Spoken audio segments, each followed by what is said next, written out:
Hit it, Phil. Da-da-da-da-da-da-da. Can it be the breeze that fills the trees with rare and magic perfume? Oh, no, it isn't the breeze, it's Jackson time. La-da-da-da.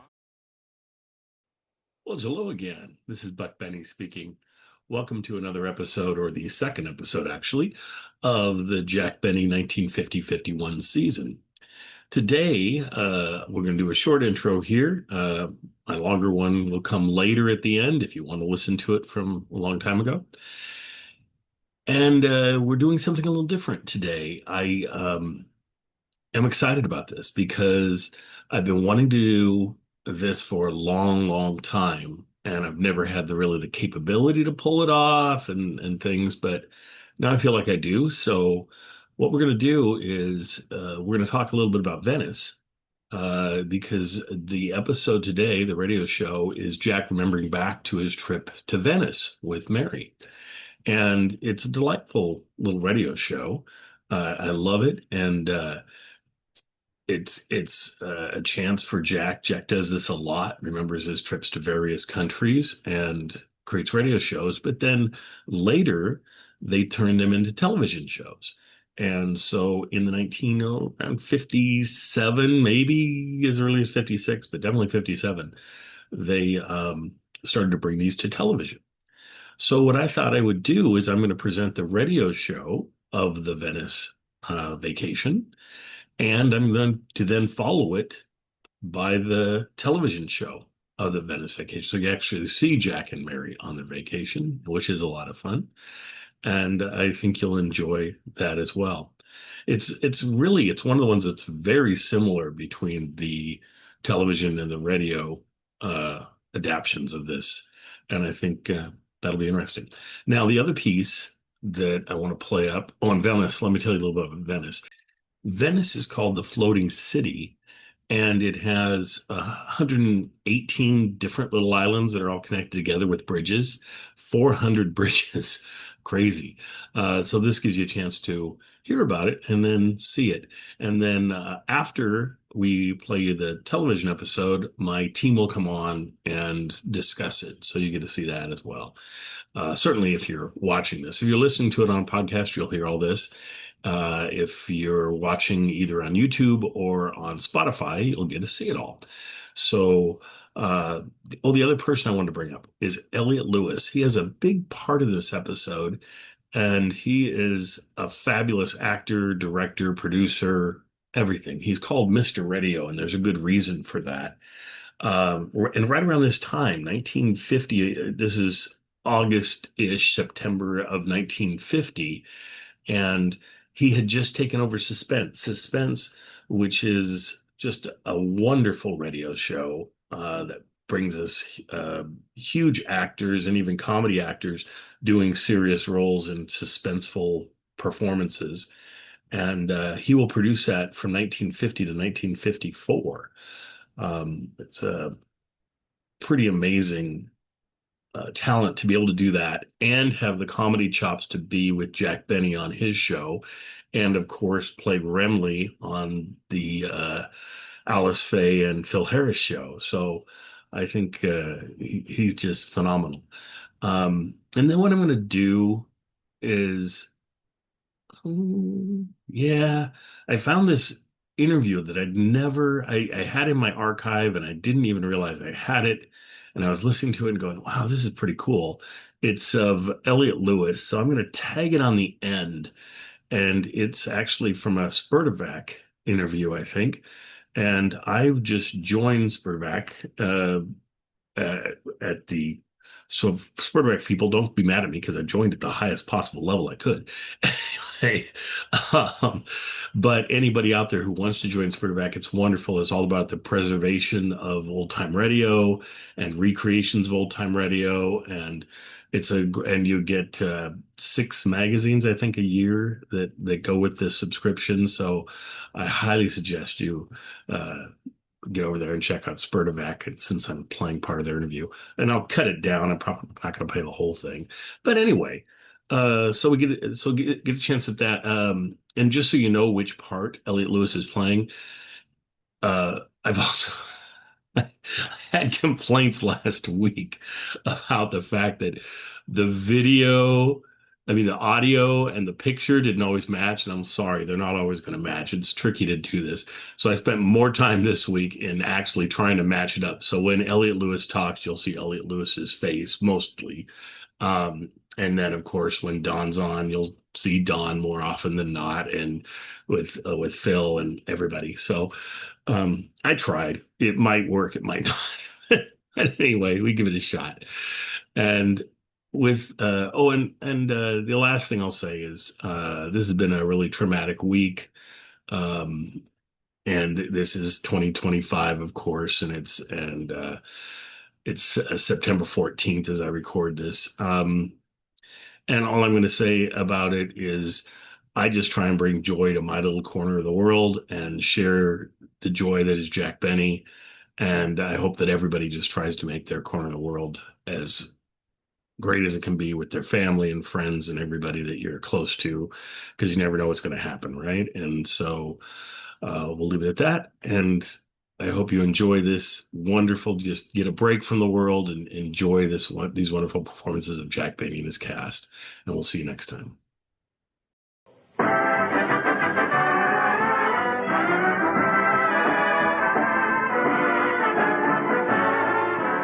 The Lucky Strike program starring Jack Benny with Mary Livingston, Phil Harris, Rochester, Dennis Day, the Sportsman's Quartet, and yours truly, Don Wilson.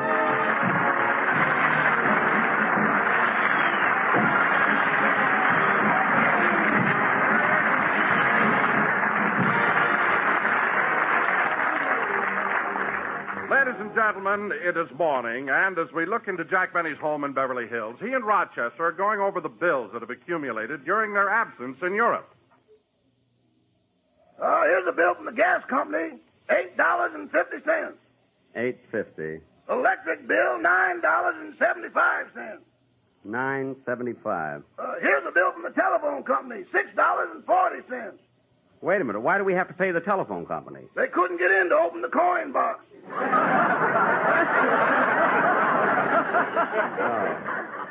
wonder how much my share will be this month.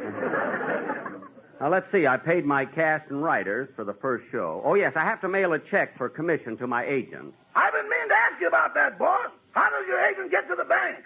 He doesn't. The warden deposits it for him.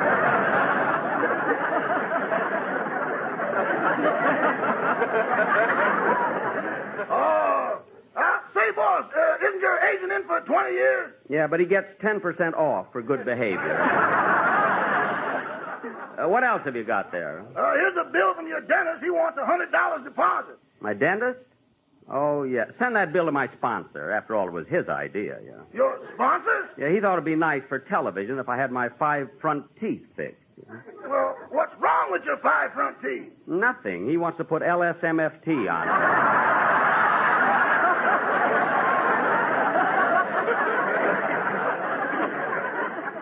But I don't know whether I'll do it or not. Gee, smiling commercials. Be happy, go lucky. You know, the next thing you know, he'll want me to... I'll get it. Hello? Well, how are you? Yeah, we've been back from Europe 3 weeks now. Sure, you can come home anytime you want to. Goodbye. Who was that? Your parrot. It'll be good to see Polly again.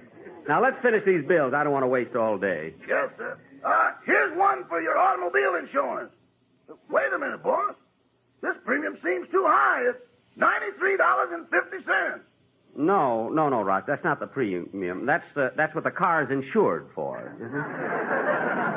Oh, yeah.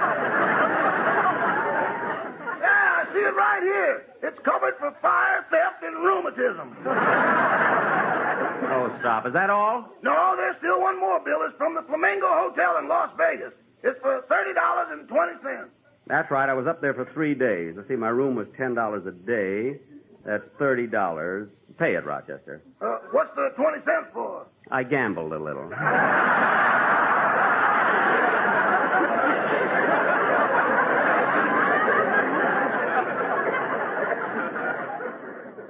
I was up all night trying to break even. You know, sometimes... I'll get it. Hello? No, the address here is 360 North Camden Drive, not 350. Goodbye. Stupid parrot.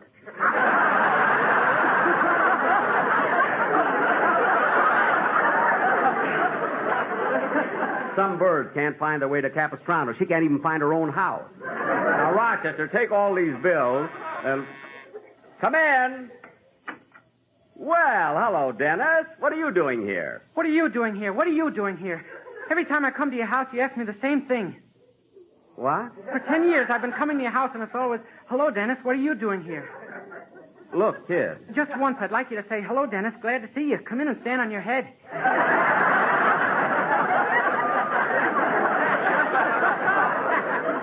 Dennis, why should I ask you to stand on your head? Well, you know it's a long walk. My feet hurt. Well, that's ridiculous. Dennis, you only live 2 blocks from here. Why is it such a long walk? I always get lost. But there's nothing to it. Why didn't you just come down Rexford and walk up Sunset Boulevard? Oh, I'm afraid to pass Gloria Swanson's house.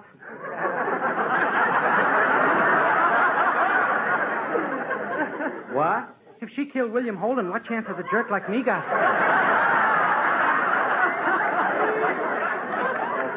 Look, Dennis, do me a favor, will Yeah? you? Go outside, I'll close the door, and ring the bell again. Okay.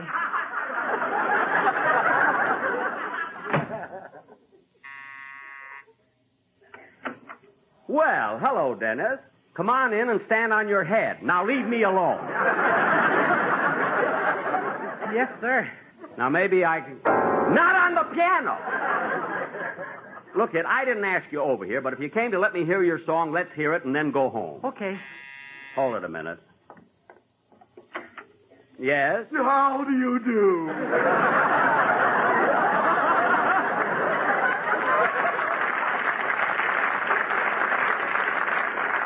I'm from the telephone company. Oh, yeah, it's right over there on the wall. Thank you.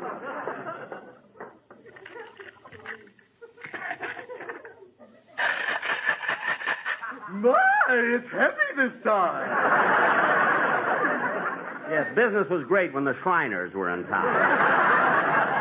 I'll dump them out right here on the table. Gee, look at all those nickels. Here I go to divide the dough, and when I'm through, I'll scrammy. 1 for me, and 1 for you, and 5 for Uncle Sammy.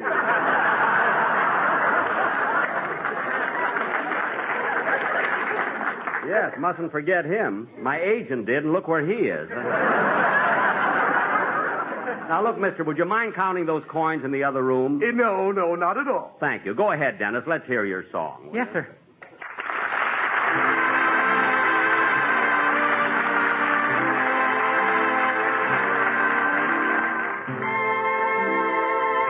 And lonely, lovely work of art.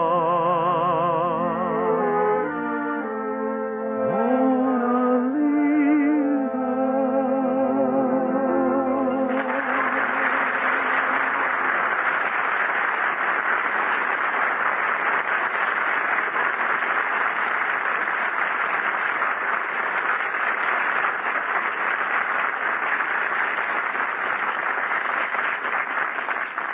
That was fine, Dennis. Very good.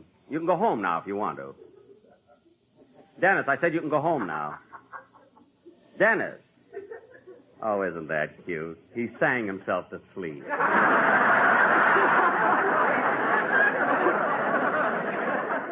See, he must have walked a long way to be that tired. Hello, Jack. Hello, Mary. Come on in and stand on your head. I mean, come on in.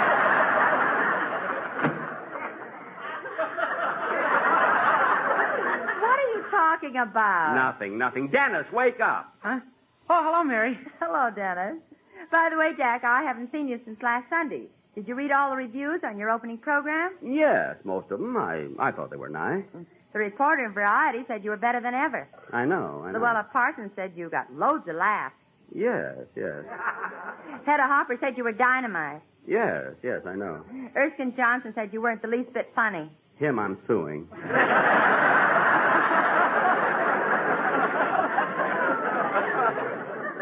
What other write-ups were there? Did you read the review in the Herald Express? No. You can take that one to the Supreme Court. No kidding. Was it that bad? Was it? I thought you went home. How can I? My shirt's in your bending. Well, go and get it. Mary, getting back to those reviews, I can't understand it. Everybody seemed to like the show. Even my mother. Oh, your mother. What does your mother know? She liked it? Yes, I got a letter from her yesterday. Oh. I brought it over. Do you want me to read it to you? Yes. I mean, if she likes my show, certainly go ahead. Okay. My darling daughter, Mary. Just a note to tell you, we heard Jack's opening program and thought it was very good. Well. It's about time. We'll soon be able to see Jack, too, as we have a new television set. Oh. Papa didn't want to pay all that money for a set, so he built his own. Something went wrong, though, and when it was finished, the screen was 1 inch high and 7 feet wide. It works all right, but Hopalong Cassidy looks like he's riding a snake.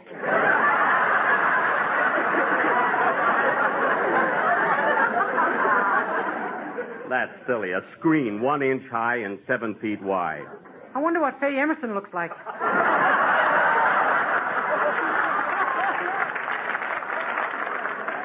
Read on, Mary. Here's some good news about your sister, Babe. About Babe? Oh, goody, goody. Babe is very upset because she wasn't selected to go to the Atlantic City Baby Beauty Contest as Miss Plainfield, and I don't blame her.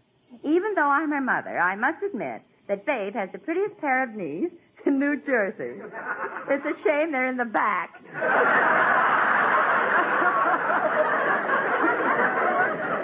Lucky her feet are on backwards. She'd look awful. Jack. Oh, I'm sorry, Mary. No other news except that I'm very angry at your father not speaking to him. What? Last month was our anniversary, and I told him I wanted to see South Pacific. So he took me to New York and shoved me on a banana boat. Good. Have to close now, but we'll write again soon. Your loving mother, Valley High Livingston. You know, Mary, if your mother lived here in Hollywood, I'd give her a job as a writer. I'm not kidding. Say, excuse me, will you? Where are you going? I'm in the kitchen. I want to get a glass of water. Answer that, will you, Mary? Okay. Hello? Well, how you live? What are you doing at Treasure Island? Well, I had nothing to do, so I dropped in at Jack's house. Social or Bendix? Just social, Phil. Where is Jackson? He'll be right back. He's getting a drink. No, don't tell me the old man is finally gone. Here he is now. Oh, Jack. Phil. Oh. Hello? Hiya, Jackson.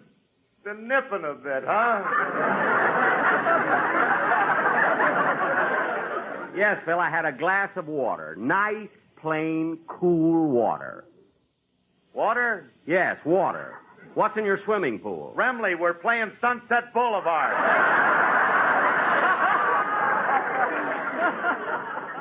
All right. What did you call for? Oh, I want to find out about rehearsal. Oh, you do, eh? You want to find out about rehearsal? Well, Mr. Harris, for your information, rehearsal was at my house last night. Was I there? No. Well, I can cross that one off. Now, look, Phil, I think we ought to get something straightened out right now. This is the start of a new season. When I call a rehearsal, I expect everybody to be there, and that includes you. Now, this is your last warning. Hey, Jackson. What? If you didn't need me, I'd be scared to death.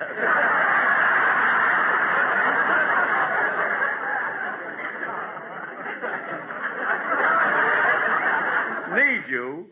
Phil, I need you like my agent needs a tuxedo. Now hang up and I'll see you tomorrow. Goodbye, Phil. Good night, Irene. What a guy. Say, Mary, it's getting kind of late and I'm hungry. Would you like to stay for dinner? Oh, sure, Jack. I'd love to. Where's Dennis? Well, he went out while you were talking to Phil. Good. I'm going to get Rochester started with dinner. Okay, I'll just sit in here and play the piano.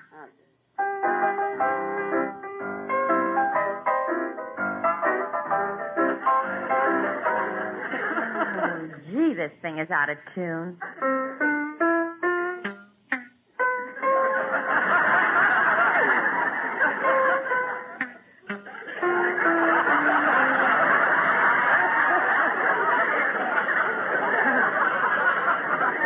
Oh, what a piano. No wonder nobody puts nickels in it anymore. You'd think he'd at least... Oh, Jack! Never mind, I'll get it. Hello, Don. Well, hello, Mary. Is Jack in? Yes, is he expecting you? Yeah, Jack brought me a gift from Europe, and he wanted me to drop by and look at it. Just look at it? Well, he said he'd give it to me today if I promised not to expect anything for Christmas. Oh, well, come on in. Mary, I envied you and Jack traveling all over Europe. Well, I must say it was exciting, Don. We had so much fun in London, Paris, Rome, Venice, and... Venice? Jack didn't tell me about that. Well, he wouldn't. What are you laughing at, Mary? Well, Jack will never tell you, so I will. Oh, go ahead, Mary. I'd love to hear it. Well, after Jack finished his engagement at the London Palladium, we went to Paris. From Paris, we went to Rome. And while in Rome, we decided to go to Venice. Gosh, those canals must be fascinating. Oh, they are, Don. Anyway, we arrived at night, checked into the Grand Denali Hotel, and the next morning I met Jack in the lobby.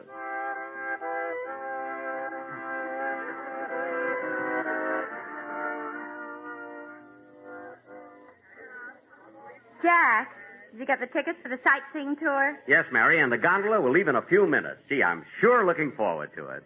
Signor Benny, Yes? I am the Belle Capitan.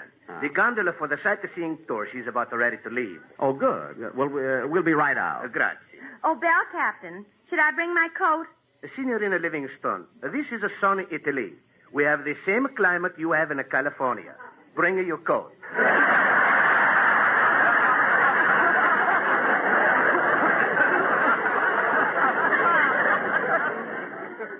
I thought so. Come on, Jack.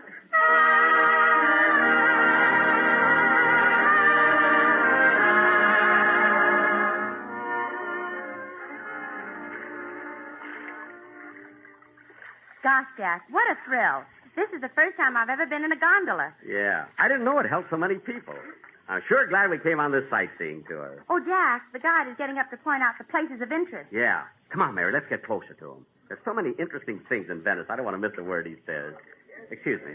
Excuse me. Jack. Excuse me. Excuse me. Jack, you're close enough to him. Just a little closer. Excuse me. Excuse me. Desidero molto descriverti i famosi e storici palazzi che sorcombando, ma questo uomo ha un piede sul mio. What'd he say? What'd he say? Huh? What'd he say? What'd he say? In 20 anni che faccio il gondoliere non ho mai visto un animale come questo e ancora mi pesa il piede. What'd he say? What'd he say? Huh? What'd he say? What'd he say, Mary? What'd he Se say? lo batto se io rompo il naso e la testa anche, e ancora mi pesa il piede. What'd he say? What'd he say? Jack. Just a minute, Mary. Say, mister, do you understand Italian? Yes, I do. Oh, good, good. What did he say? He said you're standing on his foot.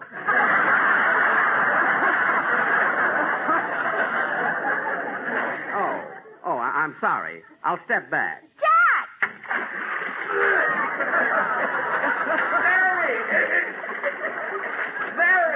Miss, shall I help you get him back into the boat? Or did you push him? Certainly not. Please help me. Here, Jack, take my hand. Easy does it now.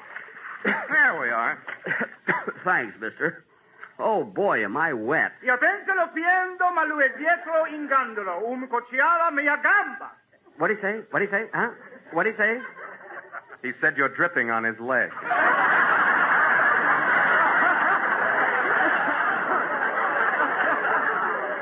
Well, if he thinks I'm going to step back again, he's crazy. Say, wait a minute. Aren't you Jack Benning? Yes. In sono pregando artista che il continente di Europa sono vista. Wait a minute. I thought you couldn't speak Italian. What did Mr. Benny say? He said he was a sensation at the Palladium Theater in London. That he could say in Chinese.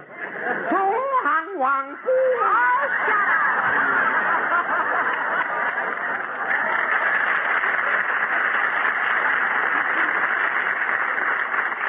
Mary, please. Siamo il Plaza che è famoso per le gondoliere che cante. What'd he say? What'd he say? He said we are now approaching the plaza, which is famous throughout the world for its singing gondoliers. Oh, yes, look. All those people sitting out on the pier. Where else would you see anything like this?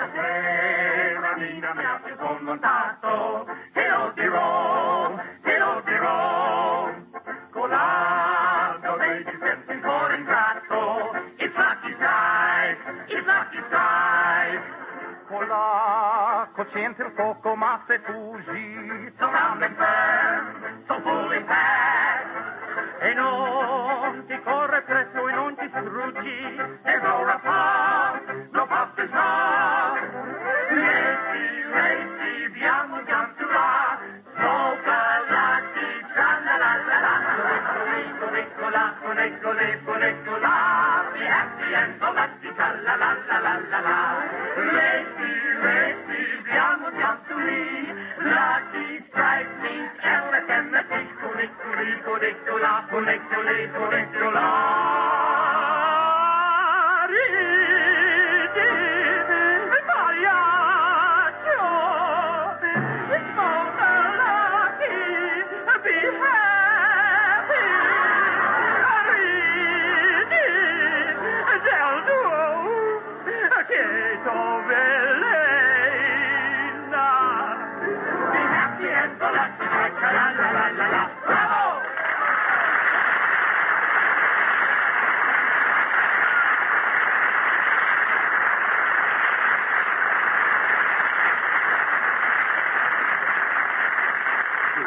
That was wonderful, wasn't it, Mary? Yes, Jack. And you better sit down. Our gondola's starting to move again. Gosh, I wouldn't have missed this trip for anything. It's so picturesque here in Venice.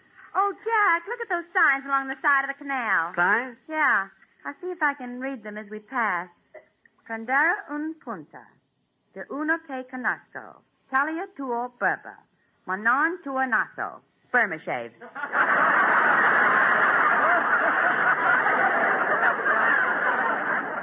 Mary, where does it say Burma shave? On that last sign. Bermuda Radera. That's Burma shave. Burmata Radera means Burma shave?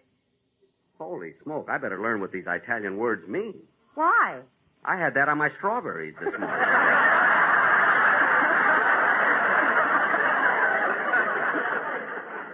See, I'll just have to... Jack, sit down. You're rocking the gondola, and we're getting into heavy traffic. Yeah, just look at all those gondolas going in every direction. So wonder they don't bump into each other.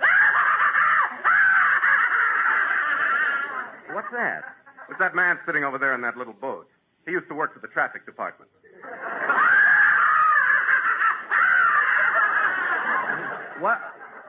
What's the matter with him? He went crazy trying to paint a white line down the middle of the canal.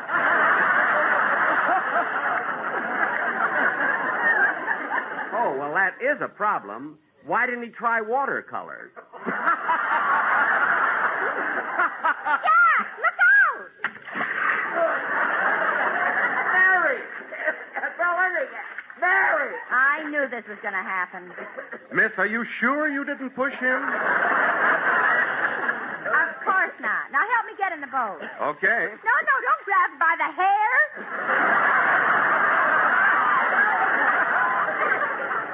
Here, Jack. Here's my hand. These boats are too narrow. What do you mean too narrow? You fell off the Queen Mary. Only one. Gee, I'm cold. I think achoo! Fratturare un coscia. Thank you.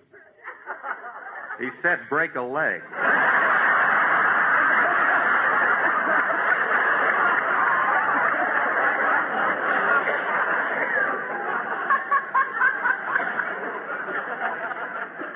It sounds so nice in Italian.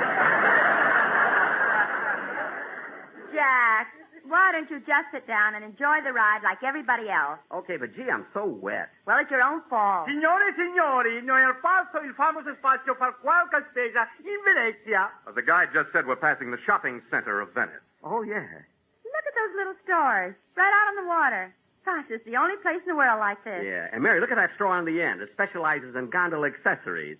Manny, Mo, and Luigi. See, the place in Los Angeles must have stolen its name from this one. Ora, signore e signorino, I passi il famoso americano riunione spazio in Venezia. The guide just pointed out the famous American rendezvous in Venice called Harry's Bar. Oh, yes, I've heard of that. See, that's where all the Americans in Venice come for cocktails. We must go there, Jack. Yeah, and say, Mary, did I tell you the wonderful joke I made up about Phil Harris? I'm going to do it on our first broadcast. Oh, look, Jack, you're on a vacation. Forget jokes. No, Mary, this will be sensational. Now, get this. I'm going to say this on the first broadcast. I'm going to say that when we were in Venice, Phil Harris went into Harry's bar and sat down at a table with one of the natives. Phil took a drink, and then the native took a drink. Get this. Then Phil took another drink, and the native took another drink. They kept drinking and drinking till the native couldn't see anymore. What's funny about that? Mary, don't you get it?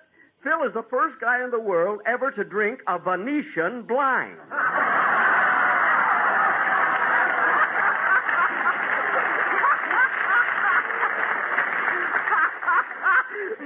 Mary, don't you get it?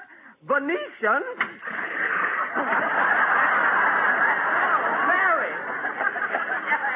Mary. Here, miss, I'll help you. Never mind. This time I pushed him. Good. Paddle on, gondolier. Oh, Mary. Mary, help me. Jack, we'll be back in just a moment, but first... Be happy, go lucky, be happy, go lucky, strike, be happy, go lucky strike today.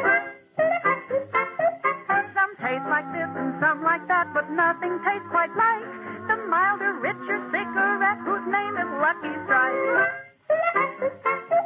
When asked to vote, the people wrote in letters big and bold, it's LSMFT for me, on Lucky's we are sold. Be happy, go lucky, be happy, go lucky, strike, be happy, go lucky strike today. Yes, friends, be happy, go lucky, and enjoy your cigarette. Puff by puff, you'll find Lucky's always give you perfect mildness. In fact, scientific tests prove Lucky Strike is milder than any other principal brand. But mildness is only part of the enjoyment Lucky's give you. You get rich taste, too. All the deep-down enjoyment that comes from truly fine tobacco, because LSMFT, Lucky Strike, means fine tobacco. So, friends, be happy. Go Lucky. Try a carton of Lucky Strike. Be happy, go lucky, be happy, go lucky, strike, be happy, go lucky strike today. We're a little late, so good night, folks. Stay tuned in for the new Harold Perry Show, which follows immediately.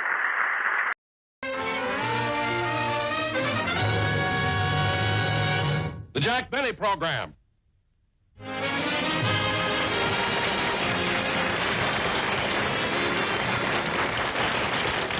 You know, Rochester, fixing up this scrapbook of my European trip last summer is a bigger job than I thought it was. Yeah, we've been on it for 3 days now. Uh-oh, I forgot. We're out of paste. I better go mix some more flour and water. Out of pace? Wait a minute. When we stopped working last night, we had a half a bowl of paste left. I told you to put it in the icebox. That's right. Well, what happened to it? Don't blame me. You're the one who wanted waffles this morning. Oh, yes, I did ask for waffles. Gee, they were good, too. Now, Rochester, get me a bottle of mucilage. It's in the cupboard in the kitchen. Was that mucilage? What'd you think it was? I thought it was syrup.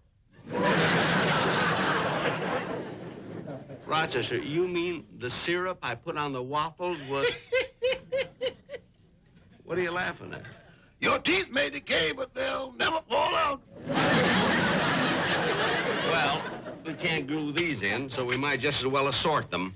Oh, say, boss, where was this picture taken? Oh, that's at the La Scala Opera House in Milan. Right across the square is the most famous violin shop in Italy. It's called Vitelli's. Miss Livingston and I had been sightseeing, but when I saw this violin shop, I couldn't resist going in. Fammi vedere questo biglietto. Aspetta un momento. Subito. Non essere impaziente. Eccolo, vedi, eccolo qua. Vedi? Dopo tanto tempo, finalmente io vado in America. Un momento. Vengo subito. Gosh, look at this place. What atmosphere. You know, Mary, just standing here among these magnificent old violins sends chills up and down my spine. I don't know what you're so excited about. After all, a violin is a violin. Oh, no, Mary, that's where you're wrong. In a place like Vitali's, violin making is an art. Now, take this instrument right here. Isn't that a beauty? Just feel the finish on that woodwork. Every line bears the mark of the Vitali family craftsmanship. A know-how handed down from generation to generation. Gosh, what a beautiful instrument. Must have cost a fortune. What does it say on the tag? Made in Japan. Oh.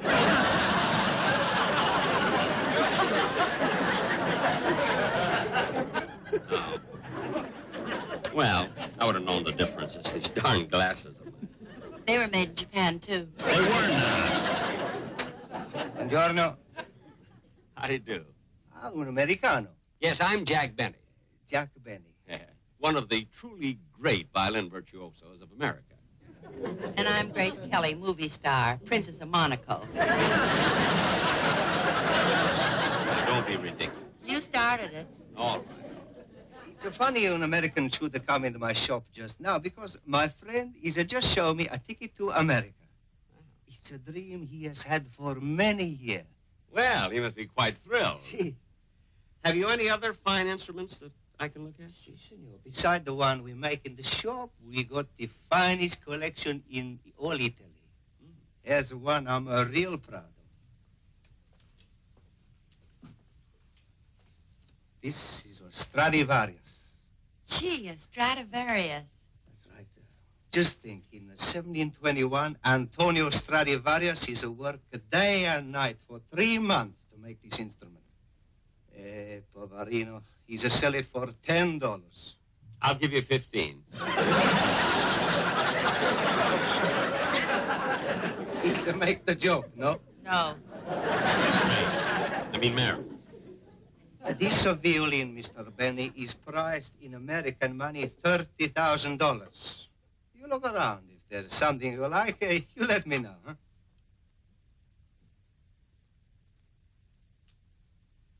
What a violin. I think it's beautiful. Well, Mary, it isn't the looks. It's the main thing is the tone, you know. Gee, $30,000.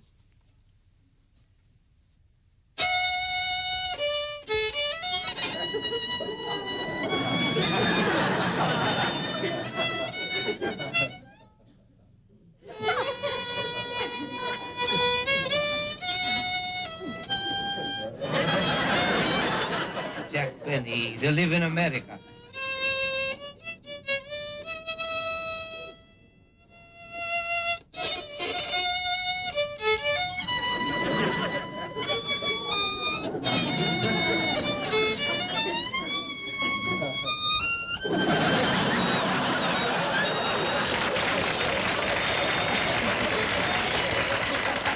I wish to reach the widest possible audience.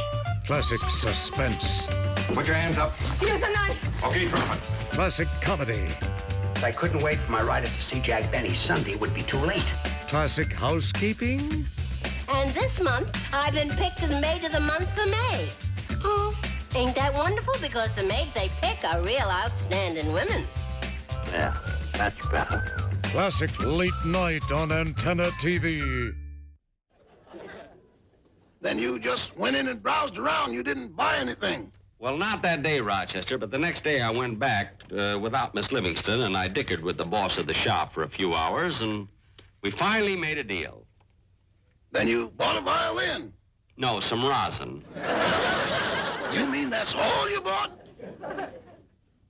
That's all I bought. Rochester, a trip to Europe is very, very expensive. You know, transportation, hotel, food, and everything. See, and I gotta find some way to make up for all that money I spend. See, I can cut down on clothing and entertainment, but,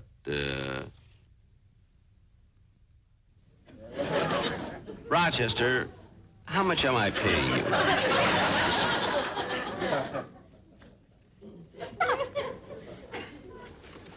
Boss, you want to glue this picture in your scrapbook now? I'll glue it in later. Answer my question. How much am I paying you? Let's finish pasting these pictures in the scrapbook. All right, let's finish it. It works every time. Stop giggling and hand me those pictures about Venice. Those are the ones I want, the Venice pictures. Here you are. Say, the city of Venice have water every place? Isn't there anything else but canals? Oh, there's a lot more to Venice than canals. You know, Venice is one of the most beautiful cities in Europe. And I live near the Campo San Baldo. There's the Lido across the lagoon. San Marco Square is a fabulous sight. And there's the famous Rialto Bridge across the Grand Canal.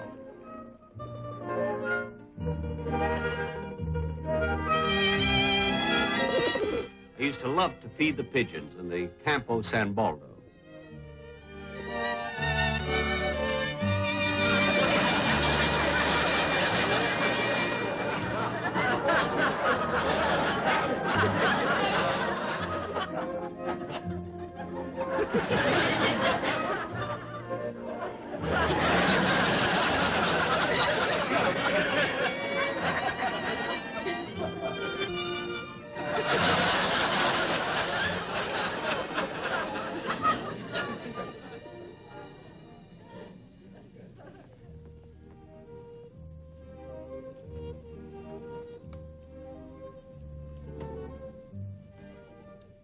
Excuse me. Have you got a match? Non capisco. Look. Look. Ah, un cerino.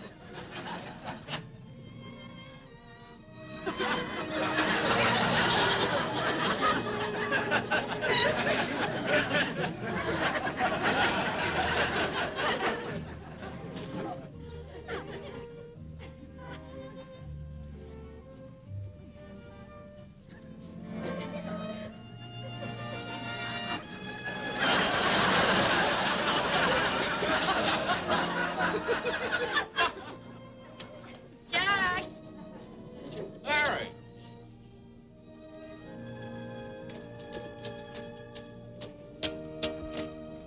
Finish your shopping? Yeah, it didn't take too long. No, what'd you get? Well, I got something for my mother and father. Oh, Jack, wait till you see what I got for my nephew. No, I promised to bring him back something from Italy. Look. Oh, isn't that cute? Hop along, Luigi. Look. Oh, he'll be crazy about it. He sure will. Come on, let's go to the hotel. Well, Jack, I'm kind of hungry. Can't we go to that Cafe Sereno that we heard about yesterday and get a bite to eat? Okay. I'll find out where it is. I'll ask that man down there. Okay. Pardon me, mister. Could you tell me... Oh, excuse me. Senor, me look for Cafe Sorrento. Cafe Sorrento, straight, past bridge to Venezia Palazzo. Oh, thank you. Me tourist, Jack Benny, Hollywood. Me tourist too, Chief Thundercloud, Oklahoma City.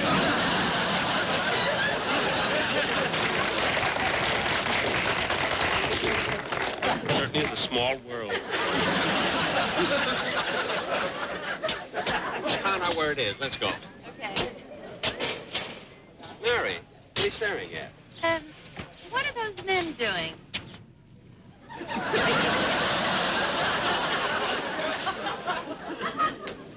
I don't know. It's some kind of an Italian game.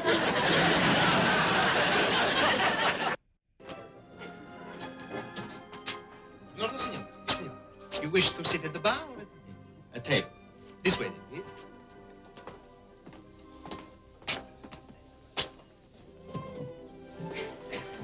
Signora?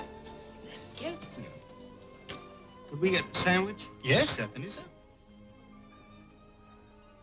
Oh, look, they have hamburgers. Why don't we have some of those? Yeah, bring us a couple of hamburgers. 2 hamburgers. Very good. Gee, good to sit down. I hope you're through shopping. Almost, but there's something I have to get before I leave Venice.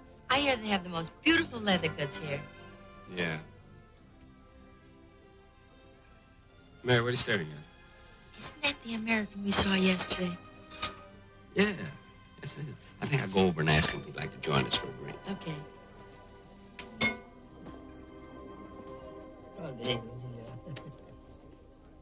Hi.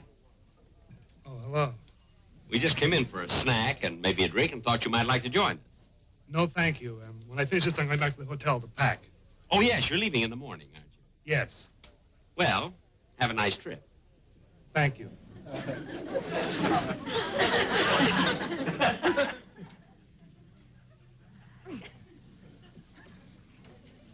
Signore, in this place, it's so unusual an American who refuses to accept an invitation from a fellow American. Yes, I know. Is he a friend of yours? No. I only met him yesterday. Yesterday? Yesterday you were here. I remember you ordered a double scotch. Yeah, that was after I met him. Look, all right, I'll tell you. Yesterday afternoon, I decided to kill some time, so I thought I'd take a little sightseeing trip. I was standing in line, waiting for the gondola, and he and that young lady were standing waiting behind me.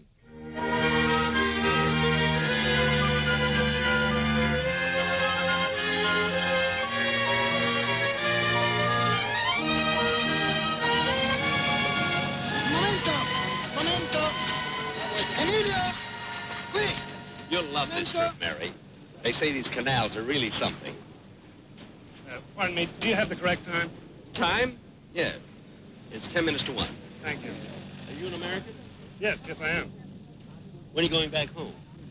Wednesday. Wednesday? It's only 2 days. Take my advice, buddy, and postpone your departure. Yeah. Well, I think it's ridiculous for anybody to leave Venice without seeing the tinted palaces, the Campanile, the famous bronze horses in St. Mark's Square, and Floriana's. But I've already seen those places. Oh. And this isn't your first day? No. How long have you been here? 12 years.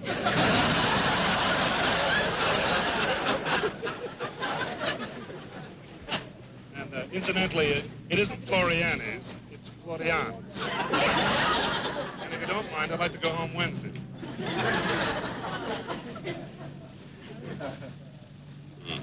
He has to rub it in you. Well, it's your own fault. It is not. Why didn't he tell me how long it was going to be? Well, maybe it felt silly saying, what is the correct time? I've been here 12 years. Allora, ogni gondola 7 persone. E allora, signori, facciamo una passeggiata con il mezzo più caratteristico di Venezia, la gondola. Le gondole partiranno ogni 10 minuti e ciascuno conterrà 7 persone. What do you say? What do you say? What do you say? What do you say? He said a gondola leaves every 10 minutes, and each one holds 7 people. Oh, Mary, let's move up close so that we can get on the first boat. Excuse me.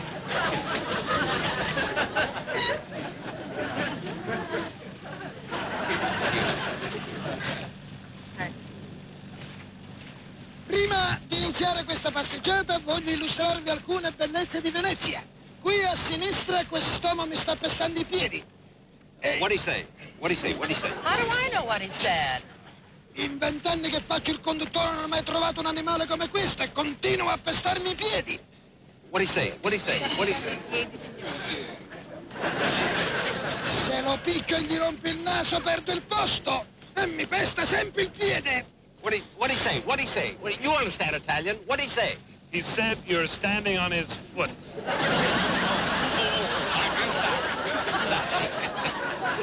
Prego, signore, mi date posto in gondola. Mary, save a seat for me. I want to get one of those gondolier hats. Jack, you haven't got time. It'll only take a minute. I want to get one of these hats, please.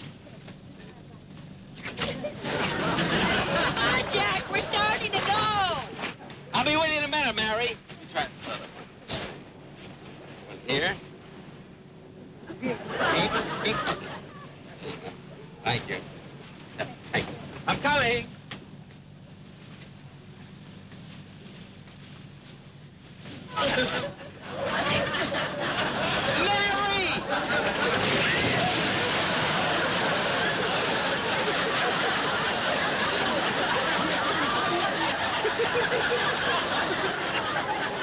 Americano. Sì.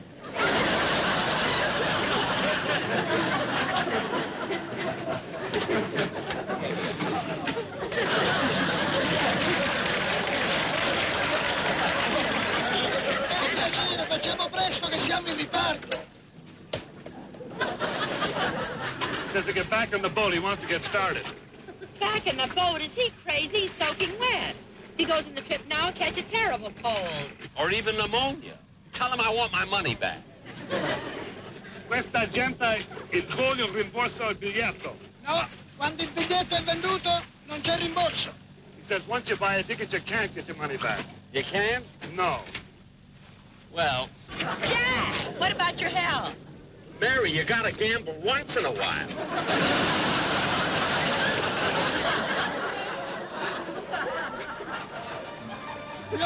Signore, adesso stiamo percorrendo il Canal Grande. Se ammirate attorno potete guardare i famosi palazzi storici di Venezia. Da questa parte la grandiosa piazza San Marco.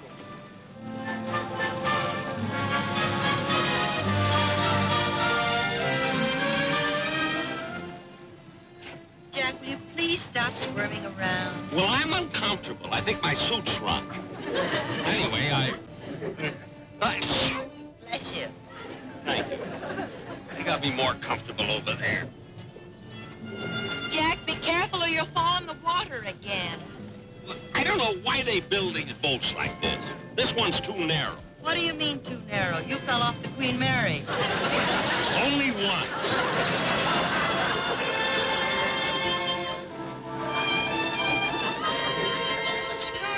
È il luogo più romantico di Venezia, Campo San Boldo. He says this is one of the most romantic spots in Venice, the Campo San Baldo. Campo San Baldo? Wait a minute. According to my guidebook, we're not supposed to reach San Baldo until after we see the Gritty Palace. Now, why did we skip that? I'll find out. Perché il passa Gritti Palazzo? Perché quando questo signore è cascato in acqua abbiamo ritardato la passeggiata, perciò bisogna recuperare. He says when you fell in the water, it delayed the tour, and now he has to make up time to keep on schedule. I don't care about his schedule. I paid 400 lira for the sightseeing trip and an extra 100 for the blanket. And I'm going to have 400 liras worth of sightseeing. I know my rights. After all, I'm an American citizen. Jack, you promised the State Department you wouldn't tell anybody. I didn't promise. I said I'd think about it. Questi ragazzini sono qua perché i gondolieri buttano le monete nell'acqua per buona fortuna. He says the reason the children are here is because this is the spot where every gondolier throws a coin in the water for good luck, and the children die for it. Oh. Auguro buona salute alla mia famiglia e buona fortuna alla mia gondola.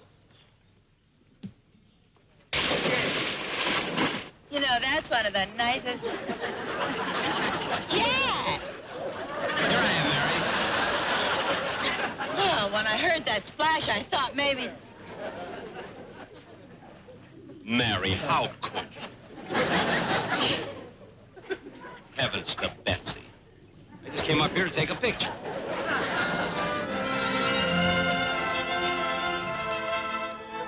Taluni dipinti con i colori degli stemmi dei proprietari. I palazzi con architettura che vanno dal bizantino al gotico al rinascimento. He says we're in a side canal now, but we're going into the Grand Canal, where we will pass the Cafe Sorrento, one of the most popular cocktail lounges in Venice. You know, Jack, I hear they have over 400 bridges in Venice, and Wait a some of minute, them... wait a minute, Mary. The guy just threw me into a great joke I mentioned in the cocktail lounge. I'll be able to do it on my television show next year. Now, get this. Wait a minute, get this. Listen, guys, stop. Wait a minute, I want you to hear this. Everybody, I want you to listen to this. See, I'll say that Frank Rimley, my guitar player, was in Venice with me. And we went into this cocktail lounge, and Frankie sat down with one of the natives. So Frankie took a drink, and the native took a drink, then Remley took another drink, and then the native, then Remley, then native, Remley, then the native, until finally the native couldn't see anymore. What's funny about that? Mary, don't you get it? Remley is the first guy to ever drink a Venetian blind. Mary, get it? A Venetian blind.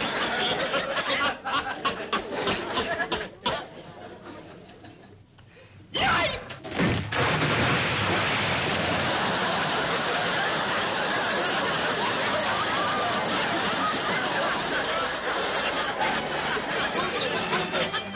Jack, I've never seen anybody like you.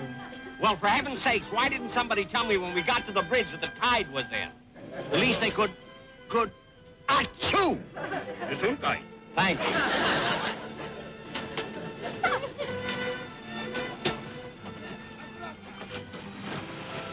Signori e signori, la nostra passeggiata è finita. Sbarcheremo alla riva in cui siamo partiti. Prego sbarcare.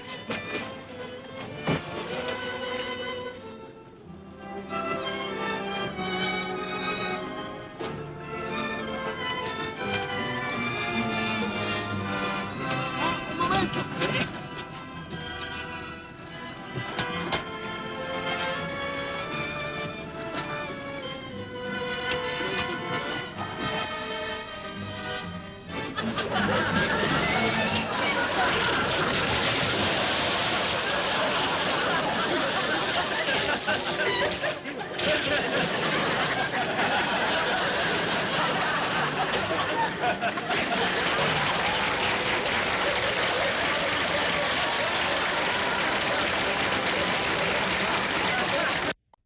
If I'd known I was going to meet him again today, I'd still be swimming.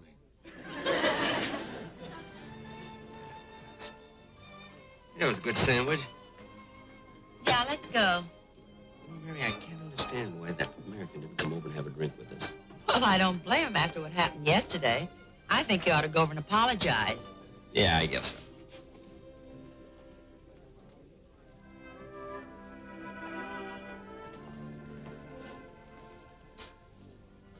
so. Before we leave, I wanted to tell you how terribly sorry I am about what happened yesterday. Oh, that's all right. Incidentally, I was too modest to mention it before, but I happen to be Jack Benny, star of stage, screen, and... Cabezati la gamba. Oh, thank you. He said, break a leg.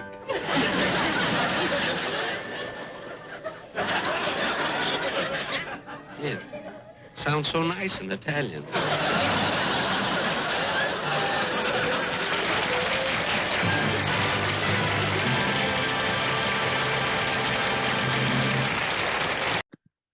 Well, hello again. This is Buck Benny speaking. I am joined with John Henderson and Terry Phillips. This week we are continuing our trip around the world with Jack and Mary, and they're going to Venice, Italy, and we get to experience what it's like there. It's a lot different than the other ones, and we'll talk about that as we go in things. But I'll let one of the guys take us through it. So, Terry, I guess we'll get your point of view on it. What did you notice about this episode? What stood out to you, and whatever you want to chat about? Well, this was originally broadcast on March the 10th, 1957. And as you said, it was part of Jack's Round the World travelogue series. And I mean, it was the Jack Benny Show, but it was a number, I don't remember how many there were, but a handful of trips that he and Mary Livingston took to Europe. Yeah. And the premise is that he and Rochester are looking through photographs of his the various cities that he visited in Italy, and then we get to see some of those places that he visited. Yeah. The thing that I find most extraordinary about this episode is something that you and I chatted about, that we all had chatted about before we started recording this, which is that it's a story within a story within a story. It's a very clever design. And so he's talking with Rochester at the beginning, and then we see a little bit of the travel log, and then finally there's a character who tells the story of having met Jack Benny. And then there's a flashback from that, and we go back and forth and back and forth, and it's really cleverly woven together. That appealed to me. The performers in this episode are, for the most part, Europeans. The character who tells the story says that he's American. He was actually, I think, born in Canada, but he is of Irish origin, I think. A number of the actors are Italian. One of the actors playing an Italian is actually British. He was a fairly well-known British actor named Edward Evans. I mean, I didn't know the name, but he was a very well-known British actor. And the other thing that I liked about this episode, as with previous episodes, is that we get to hear a lot of people speaking Italian, and they don't subtitle it, they don't translate every word. In context, it all works. And being someone who likes different languages, I found that to be delightful. And the last thing I want to say is that, from a production point of view, is that once again, it was great to see that they actually did do this in Italy, and most of it did take place in Venice. But a lot of this was also shot on a soundstage in London. And they did it so seamlessly that I watched it several times. I could not tell what was actually in Italy and what wasn't. I had to guess, but it was really great that that they did that. It's not done very much anymore on American television. The last series that did it well a lot was I Spy, and that was in the 1960s. Wow. So this is, you know, a style of television production, largely because it's so expensive, that has fallen by the wayside. So that was, again, something that appealed to me quite a bit. Well, also, overall, it was at the time in 56, 57, when these are being done. Yeah. Was that style being used anywhere else very much? I mean, it seems like this is kind of I would think, a unique thing. I guess I Love Lucy did some episodes. They would talk about it, but they wouldn't other places, but I don't think they actually went. No, I don't think so either. I think they were done in studio and things. Yeah. Like the crushing of the grapes ones and things. I don't think, because it's expensive, you know. Yeah.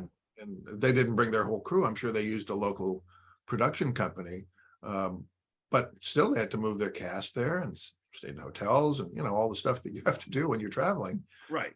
And that's why on Jack's show, you only get Mary and Jack. It's the two of them that travel and not anybody else in the cast. But yeah. Right. That's right. Huh. Interesting. John, what are your thoughts on this one? Yeah, some of the previous episodes we've done where they're traveling, it's like you get an establishing shot, and you can, if you look really closely, you can see Jack Benny in the shot, and then they cut to a studio. Whereas this one, especially the gondola parts, were very interactive with the actual location, which I thought was really fun and interesting. And I loved like him actually even falling into the water. I thought that was great. So I thought it was such a fun episode all the way around. I now that you mention it, it is kind of odd that there's like these two framing devices where the one guy's telling the story, and then you've also got the framing device of Rochester telling the pictures. But when I was watching it, I didn't even think about it. I didn't even notice it. So yeah, it was interesting for you to point that out. But also I was able to just go with it. I thought it was so fun, especially the translation jokes. You know? Yes. I don't speak Italian. So for me, it reminds me of like Star Wars when you got Chewbacca the Wookiee talking and then Han Solo translates, right? You know what he's saying, and then the translation is so funny. Like the part where spoilers, the gondolier is like giving instructions and talking, and Jack and Mary are just looking around, and then finally the guy says, "You're standing on his foot." So. Yeah, I thought that was great.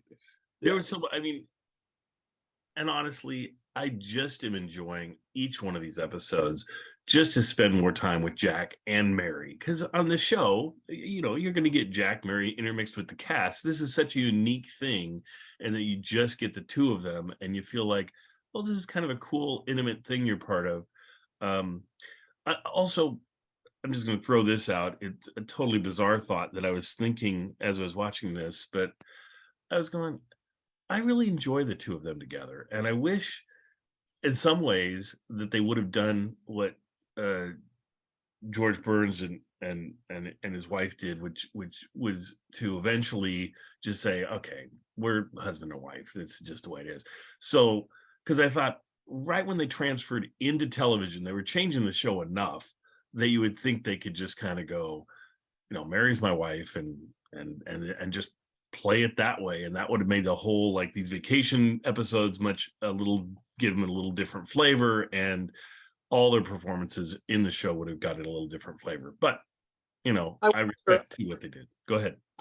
As familiar with the television show, but I feel like I remember him mentioning it at the curtain. I feel like when they're in they open up the curtain and they do the scenes, then maybe they're going back to the old way things are. But then they'll close the curtain and Jack will say something like, oh, in real life, Mary's my wife, and that sort of thing, where it's like when the curtain is closed and he's standing in front of it, he's more willing to, like, sort of concede to that, I think. Yeah.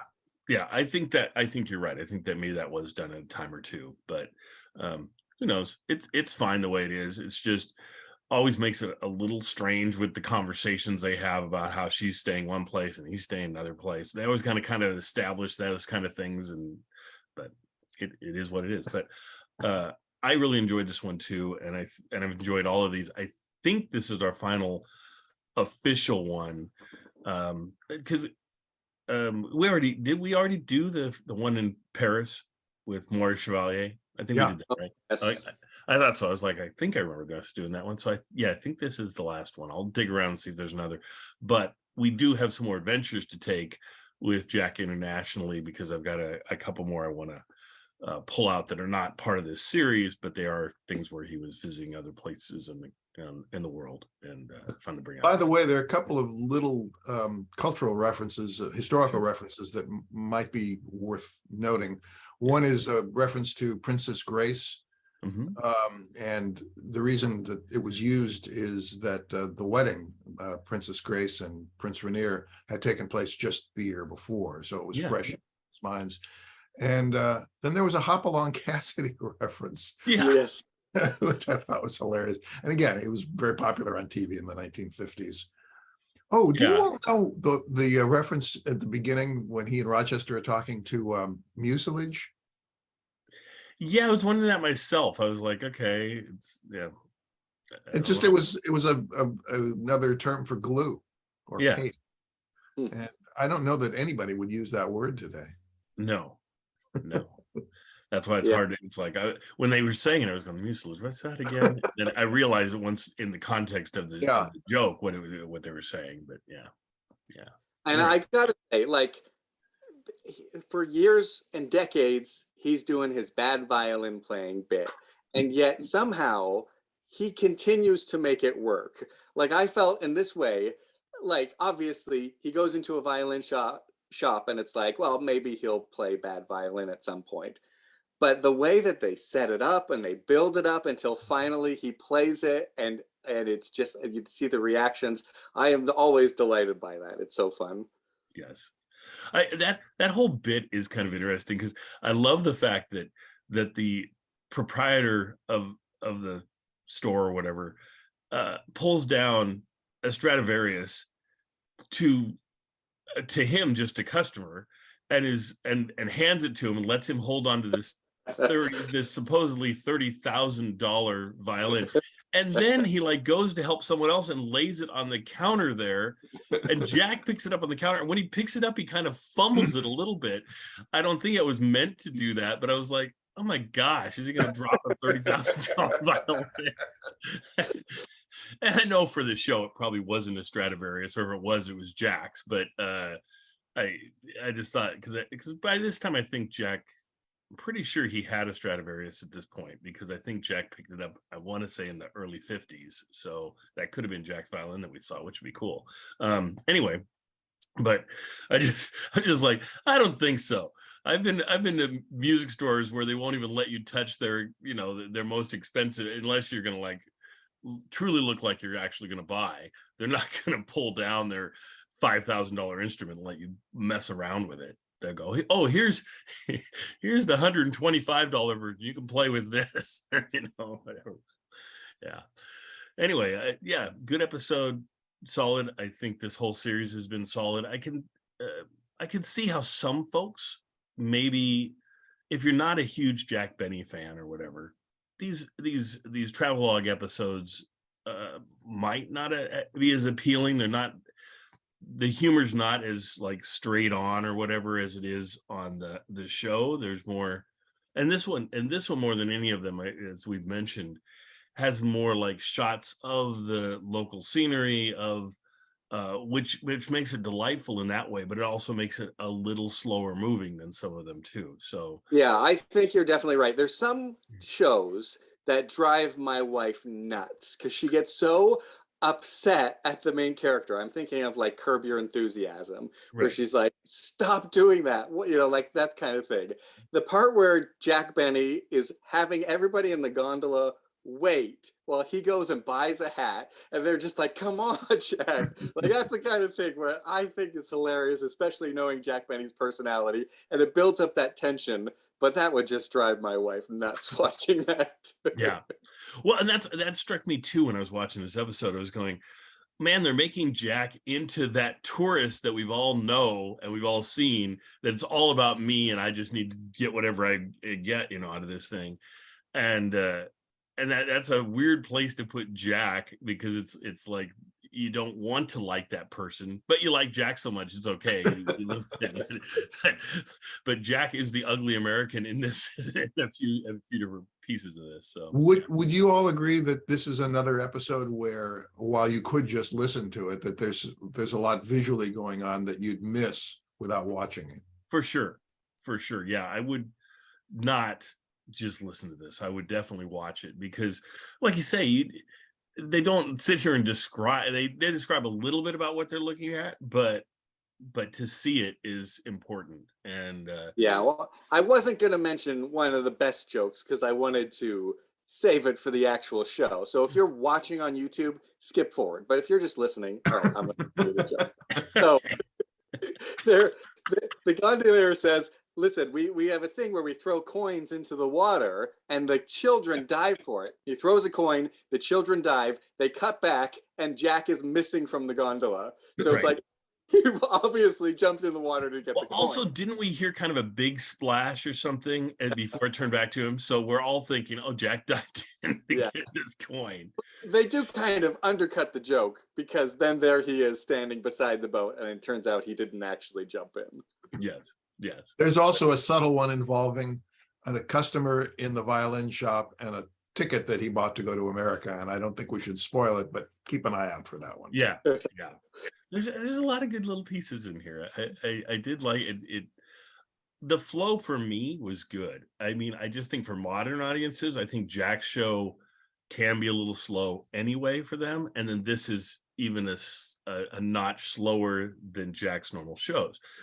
But like for me, I just want to spend time with Jack and just going around in Venice with Jack and Mary is so worth it to me, and I just love it. And so, I'm easy to please though with Jack. Obviously, I've done a few of these intros and things for John too. So because we just, I mean, I still am amazed, John, how much time you and I spend with Jack and listening to Jack and talking about Jack, and that neither of us get sick of it. And both of us are just like, I love this man and I love his presentations. And I mean, I don't know. I assume you're in the same boat with that, John? Yeah, there's definitely the thing with the Jack Benny show in particular, where the more you know his character and the other characters in the program, the more you get, where the first time you listen, you don't get what's funny about that. And so I feel like the more you listen, the more you can appreciate it, and the more you watch. And because he was on the radio and television for a long, long time, decades and decades, you do have these sort of like eras where something new and interesting is coming up because you're in a totally different era. We're in the 50s. We're not in the 30s anymore. Correct. Yeah, and seeing it through time is great. I was a little afraid there that I was going to have that build up and throw it off to you, John, and you were gonna go, "Oh, I'm just doing it for the money. I don't like the guy at all anymore." And to get my wife something to do by reading the book. So hey, that's the way it is. Anyway, folks, enjoy this episode. We'll see you next time. I just love doing these intros. I love presenting these shows to you folks. And I will say, I've been getting so many just wonderful, heartfelt comments from people just saying they love what we do. They love these intros and listen to them before they watch the show, and it gives them a lot of I don't know. It makes them feel good and things, and that's been delightful. Thank you, all the folks who've commented and things. I don't even think we've ever gotten a bad comment from anybody. I think it's always good. Other than I should let John talk more and I should talk less. But other than that, it's all good. Are there people watching these intros? I thought we were just chatting. Yeah, right. Someday I'll put them out there. No, they are. They're watching them, and they seem to be we're getting a little more all the time, which is lovely. So. And I'm almost at 600 subscribers, and so I'm like, oh, that's nice. So yeah, it just keeps inching up and inching up. So yeah, all right. See you folks next time. And actually, kind of excited this week with Terry, because Terry is actually going to be releasing, I think, this week. By the time you hear this, it'll probably already be out there. The episode 8, I guess, of or the first episode of the new season anyway, of Imaginary Theater. It's a 2-parter. He's going to release the first part, and then a few weeks later release the second part, I think. Terry, anything you want to tell us about that? How did putting it together go recently? And this has been the most challenging episode so far. It's longer than any of the others so far. Yeah. Although each half, I cut it in 2 parts, and each half is about the same length as our prior maximum lengths. And it has a very complex series of sound effects, music, the same number of actors, basically. I think there are 5 characters in this, so it's not particularly difficult in that sense. But it's also the first time that I've worked with children. There are 2 kids in the cast, and I was delighted by all of them. As usual, the actors really make it work, yeah. And so I hope that the sound effects and music and the story will hold up. We'll see. Well, they say. Go ahead. There's a famous quote: "You should never work with children and animals." And you're working with children, and of course, you got those dolphins on set. That's right. I violated both of those guidelines. Oh, that's great. I was just gonna say, I don't know what it's like, because I haven't ever written anything and then had someone bring it to life, right? Actors and things. I would think that's a unique feeling to go, this is something I created on the page, and now I'm experiencing it coming to life in front of me. What a neat thing to do. I remember the first time I did that, the first play I wrote that was produced, that was performed and directed by other people. And it was thrilling, not because it was my work, but it was because, that was part of it, of course, but it was because they brought something to it that was completely unexpected. They made it real. Before, as you say, it was just words on a page, and then all of a sudden the whole thing of making plays, making movies, there's a magical thing to it that is just wonderful. And that's, and Jack does that all the time, and we see it week out and week out, and we talk about it over and over again, because we love what he does, and we love how his writers do the thing that they do. So it's fantastic. And I'm so glad we get to enjoy the thing that you do, Terry, with wonderful performances. So thank you. So everybody tune into that. Find that over at Imaginary Theater, and listen to all the other ones. They're all great, and they're all short. It's really nice, because you can invest 20 minutes in almost anything, and it's like, oh, that's kind of cool. Then you listen to the next one, and they're all different from each other, and they're all different genres, and it's great. So and this one, if I remember right, because I haven't listened to it, it's more of the science fiction area. I don't know. It's a family drama. Okay. And there's a little bit of science fiction-y, fantasy and stuff going I don't know, John. What genre would you put this in? Well, I haven't finished the episode, so at this point, I would put it in the cliffhanger genre. So. Well, and this episode does end with a cliff. That's right. So, if you were to get there, yes. Even though you haven't gotten to that part yet. It was an unexpected cliffhanger this time, but that's okay. That'll be great. Anyway, let's switch gears. Well, first of all, John, do you have any new things you want to chat about or anything? So, well, I have been working on an audiobook for Kathy Fuller Seeley's Jack Benny book. And so I've done the introduction and then the first chapter. And each month I'm going to be releasing a new chapter. And I've listened to that first chapter, and I've had some issues with it because it doesn't sound like your voice. It sounds like way higher and faster. I'm not sure if you set the recording speed correctly or something, or because you are doing the narration of the book, right? It's actually my wife who's that makes way more sense now. Okay, thank you, John. A wonderful reader. If I was reading the book, maybe it would, maybe wouldn't be quite as enjoyable. But she's terrific. Yeah, she is, and it's a one. He sent samples to us, so I joke, but it's really lovely, and it's a wonderful project, and I'm excited about it. So, and that's a great book to experience any which way, whether you read it, whether you listen to it, or ideally do both. Then there you go. So yeah, that's exciting. And to get to that, that's on your Patreon. And so you could go patreon.com/thisdaybenny. Okay. Or just look up This Day in Jack Benny on Google and just click through. Okay. Yeah. And I'll try and remember to do a link to it too. I do sometimes, I never forget. But anyway, we'll do our best. Well, let's get on to this week's. Everybody's going, when are we going to start this episode? Well, here it is. So, well,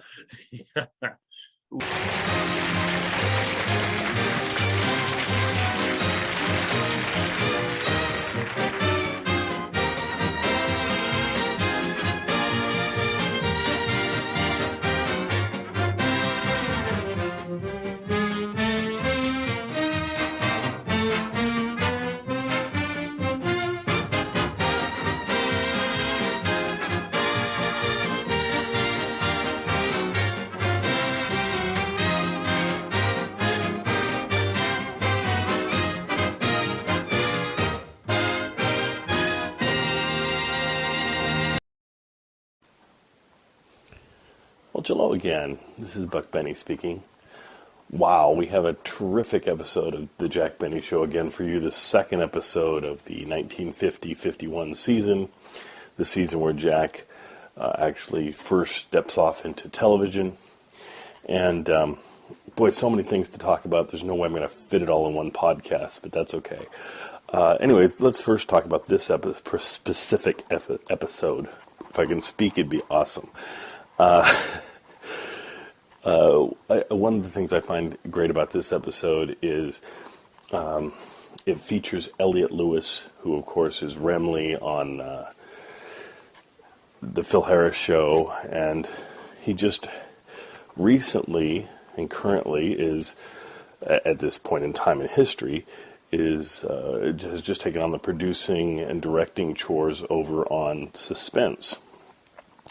So I don't know how he all of a sudden has time to do this, other than the fact that they're not doing the Phil Harris Show at this point. Phil Harris Show is still a couple of weeks out before its season premiere. So apparently he has time to do this show. It's fun to hear him on this show in that he uses his own normal speaking voice. If you listen to his interviews that I played a couple weeks ago on Tuesday, not this last Tuesday, the Tuesday before that, I played some of his interviews from 1970-something and 1982. He sounds just like he does in the role of this character of the translator on this episode of Jack Benny. And he just does such a marvelous job in any role he's given. And it's just neat to hear him on the Jack Benny Show. The part he has, the other parts, the famous parts he has on the Jack Benny Show, he has two. One is... will come up in later seasons. I don't know if it's in this season or not. Anyway, when they're at the train station and someone gets in line ahead of Jack, and Frank Nelson says, "So you want tickets to Glockamora?" And then they start doing the lyrics of Glockamora, but just in spoken word, and so it's really funny. Have you been to Glockamora? Is there a little stream flowing there? And it goes back and forth. That's Elliott Lewis whenever they do that bit, and that bit's repeated, probably yearly for a while. The other famous part that Elliott Lewis does in the Jack Benny Show is totally different, and I never would have recognized his voice. He plays the...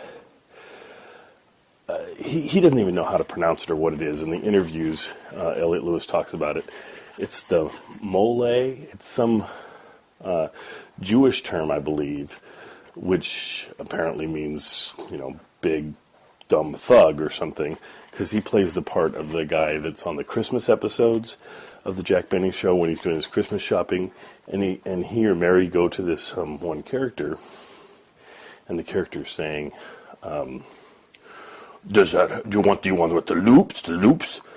That's Elliott Lewis again, doing a strange voice of a big thug, doing the trying to sell lingerie, and so it's kind of funny with, of course, having a big thug type guy sell lingerie. So anyway, that's the other part that Elliott Lewis does on Jack Benny episodes.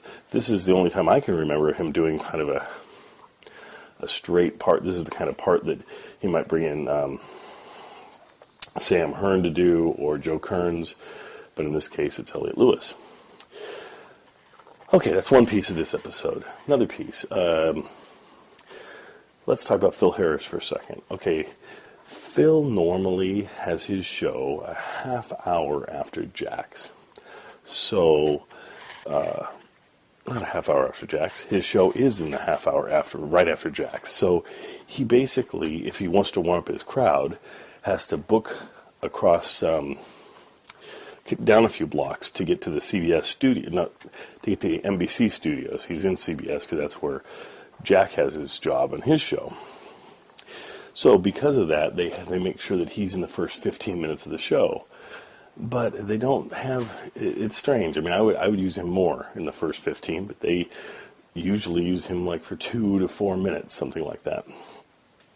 Now you would think, because his show's not in production yet, for 3 weeks, if I'm the Jack Benny writers, I go, hey, I can use him for throughout the whole episode and make people feel like he's more involved with the show. But they don't do that. They do it the same way. And I don't know if it's because they don't know his show's going into production, they've already written the shows, or if they just want to keep it the same way so the audiences don't notice all of a sudden Phil is on the show a lot less or whatever. But in any case, in this episode, for example, I think it's funny because they always talk about how an actor phones in their part if they don't do a, really try and sell the role or something. Well, in Phil's case, he literally phones in his part in that a lot of times his parts are just a phone call. And in this case, that's what it is. It's a phone call to Jack, and they have an exchange, lasts a couple minutes, he's off the show. And it would have been a neat show to feature him more because Elliott Lewis is on the show, and I would have had fun with that. But anyway, they didn't do that. So that's another part of the show. Third part of this show that I think is interesting is it's done in, part of it is supposedly done in Venice. They're remembering back to their trip to Venice. Mary and Jack are remembering this trip. And they will redo this whole series of episodes where they remember their trips and things to the different places for television about 5 years down the road. No, more like, 5 or 6 years down the road. I believe I have the Venice episode as well, so I'm going to post that to my, if I can find the Venice episode, I will post a link to it on my, on the podcast page. So if you want to, if you're an iTunes person and you go to the iTunes, you can just hit website and it'll connect you to my website and you can download. I don't think I've got one that's watch. I think you have to download it and then watch it. Anyway, that way you can hear the Venice episode on radio and watch the Venice episode from TV, which is kind of cool. Okay. Now, changing gears entirely. Well, changing back gears, let's move gears all over the place. First of all, the Venice episode. Let's talk about that for a second. These episodes, he's talking about that he's went to different countries over the course of the summer. Well, he always took trips over the summer, usually to Europe. But in this case, he performed a lot of places, and believed took Phil with him, and performed in a lot of the U.S. It feels to me almost like a guy taking a victory lap, because he's got the #1 show on radio now for the first time in a number of years. He's going into TV.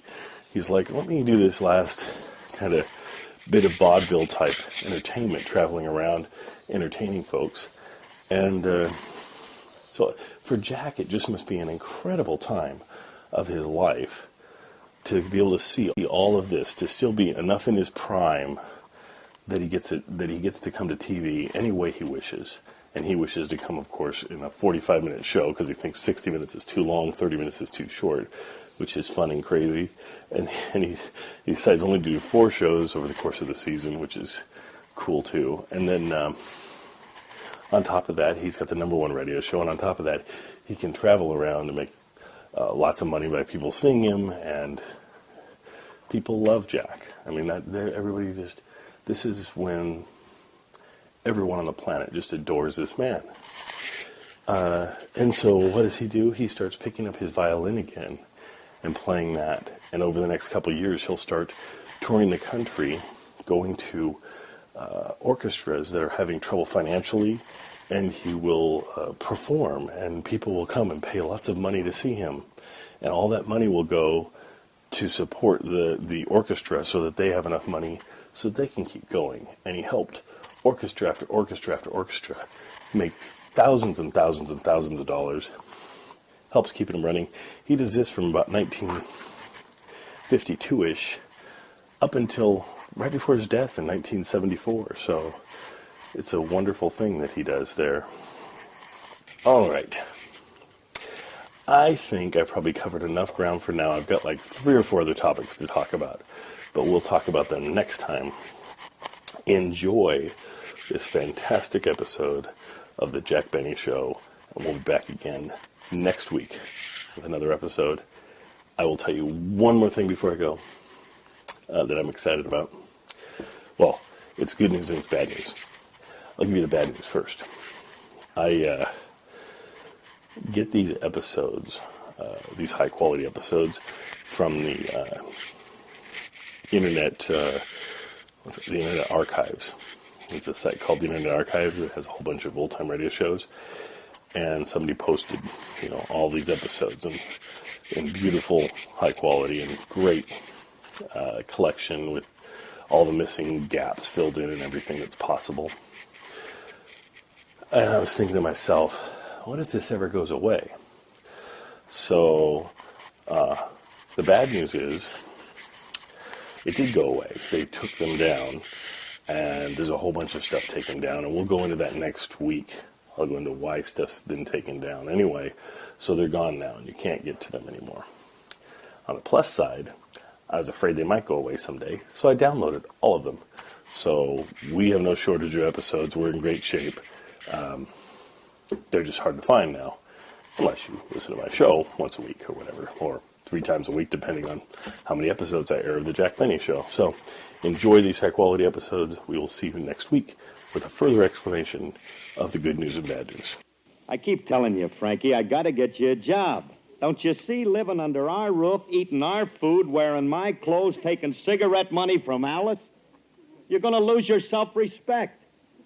It's only gonna hurt you. Don't worry about it, Curly. I can take it.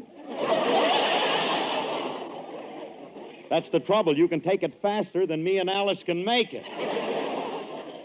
This don't sound like you, Curly. Has Alice been picking on me again? Well, do you blame her? Alice didn't mind feeding you or clothing you, but, well, like that day you went to the racetrack, that really burned her up. Well, a guy goes nuts not working. I had to have some recreation. I know, Frankie, but borrowing money on our furniture. All right, I was wrong, but did Alice have to carry on so? Well, women are funny, you know that. Yeah. When she heard about it, she started to cry and ran upstairs and threw herself on the bed. That's when she really got mad. Why? The bed wasn't there.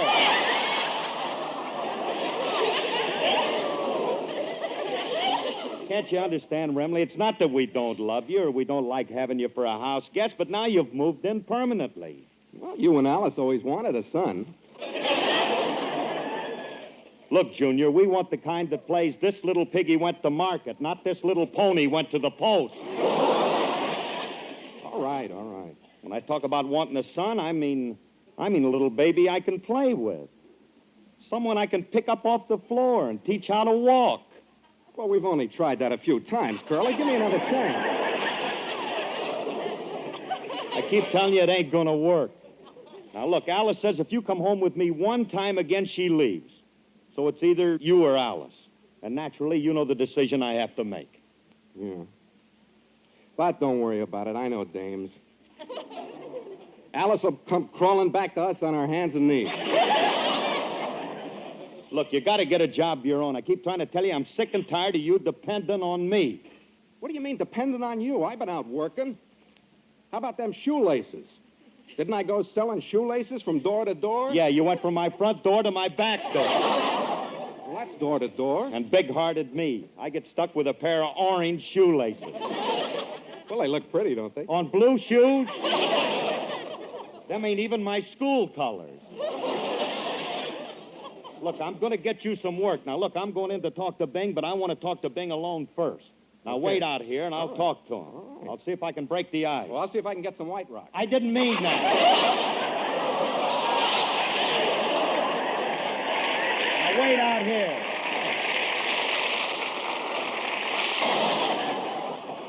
Hiya, John. Hello, Phil. Say, John, I don't want to take a lot of your time either, but I guess you know what I'm here for. You see, Frankie needs work.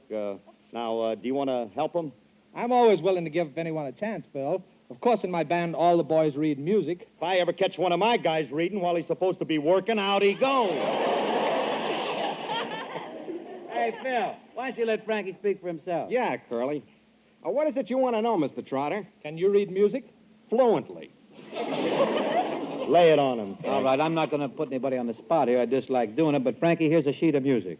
Let's see if you can read the first line. Okay. 2 black dots, a circle, 4 black dots, a circle with a line through it, 4 black dots. There you are. Attaboy, Frankie.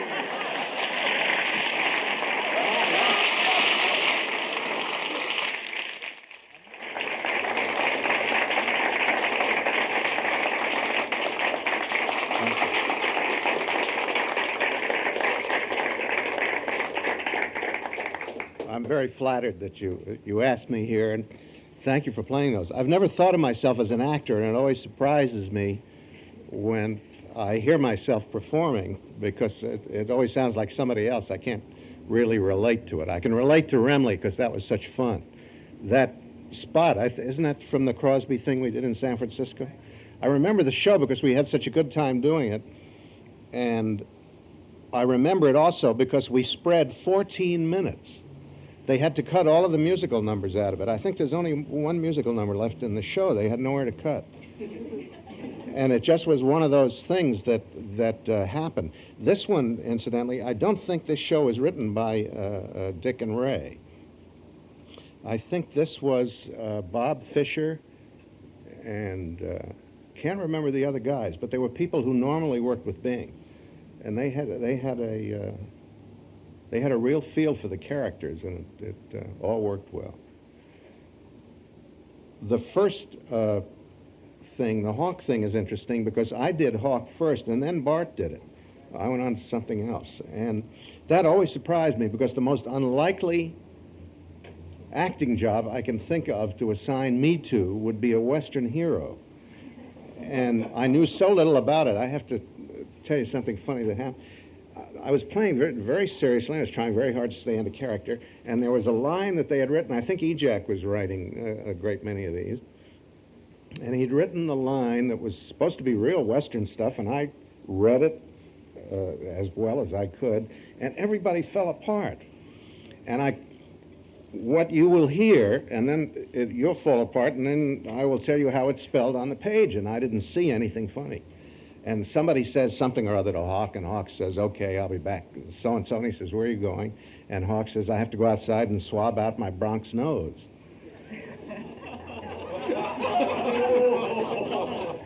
Well, BRONC''S is what real Western talk, and nobody heard that. The Scarlet Queen is an interesting example of sound effects and everything. We did the Queen for, I think we did 26 shows. And the group that got together to do Scarlet Queen was a group that was in the Army together at Armed Forces Radio. And what we tried to do was really sound like the boat. With 3 sound men. We had one of the mutual studios, I would guess about as big as this room. And about yay big was for the actors, and this much for Dick Orant and the organ and 3 instruments or whatever he was using. All the rest of it was sound effects. We had pieces of canvas and sides of timber, all kinds of things, and 3 guys going. Jimmy Burton was the director of the show, and Orant did it. And when you remarked about the narration sounding like some of the Spade stuff, it's because Gil Dowd wrote both of them. And Gil had started here as a sound man in the old KHJ days, when KHJ was down at 7th and Bixel. And then he went up to San Francisco. I guess he was working up there after the war. He'd been in the Merchant Marine. And then he wrote for the Jack Webb thing in San Francisco. What was the name of that? Pat Novak, yeah. And then when it came down here, it was called Pier something. Johnny Madero, right. And then Gil came back down with it when he was married to Annie. What do you want to know is the best thing? I don't know what to, really. Yeah. How'd you get along with the real figure?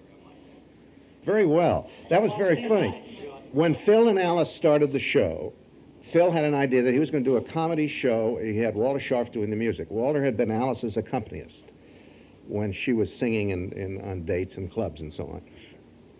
And Walter put the orchestra together. Walter is an exceptionally well-trained musician, and he'd studied at Juilliard, and he had all of that kind of background. And Phil, we're doing a comedy show. Well, they were doing. I wasn't a part of it. And they wanted to use Remley in it, and they had Remley playing Remley. And it was a disaster, because Frank would just come on and talk, and the character had been so well established on the Benny show, although he never spoke, but you heard him laughing, and he'd fall apart, and he didn't put it on the laugh. He just was a very dear man who enjoyed it, and he was left-handed, so he played this way. And I don't know anything about playing the guitar. I know something about music, and I had studied a little bit of music and had some kind of background, but I don't know how to play a guitar. Anyway, I had known Phil because I used to work on the Benny show as an actor, and Phil and I knew one another, and I was also working on Sundays. Sundays were very busy. Phil was on Sunday, and Jack was on Sunday, and then John, Passing Parade was on Sunday, and then Harry Einstein, Parky Carcass, had a show on Sunday. And I remember once, I was so dumb that it never occurred to me to be nervous, that from 4 to 4:30, I did the Benny show from what is now KHJ on Melrose, which was then NBC. And from 4:30 to 5, this is before Phil went on, from 4:30 to 5, I did Passing Parade with John Nesbitt at CBS, up at the corner of Gower and Sunset.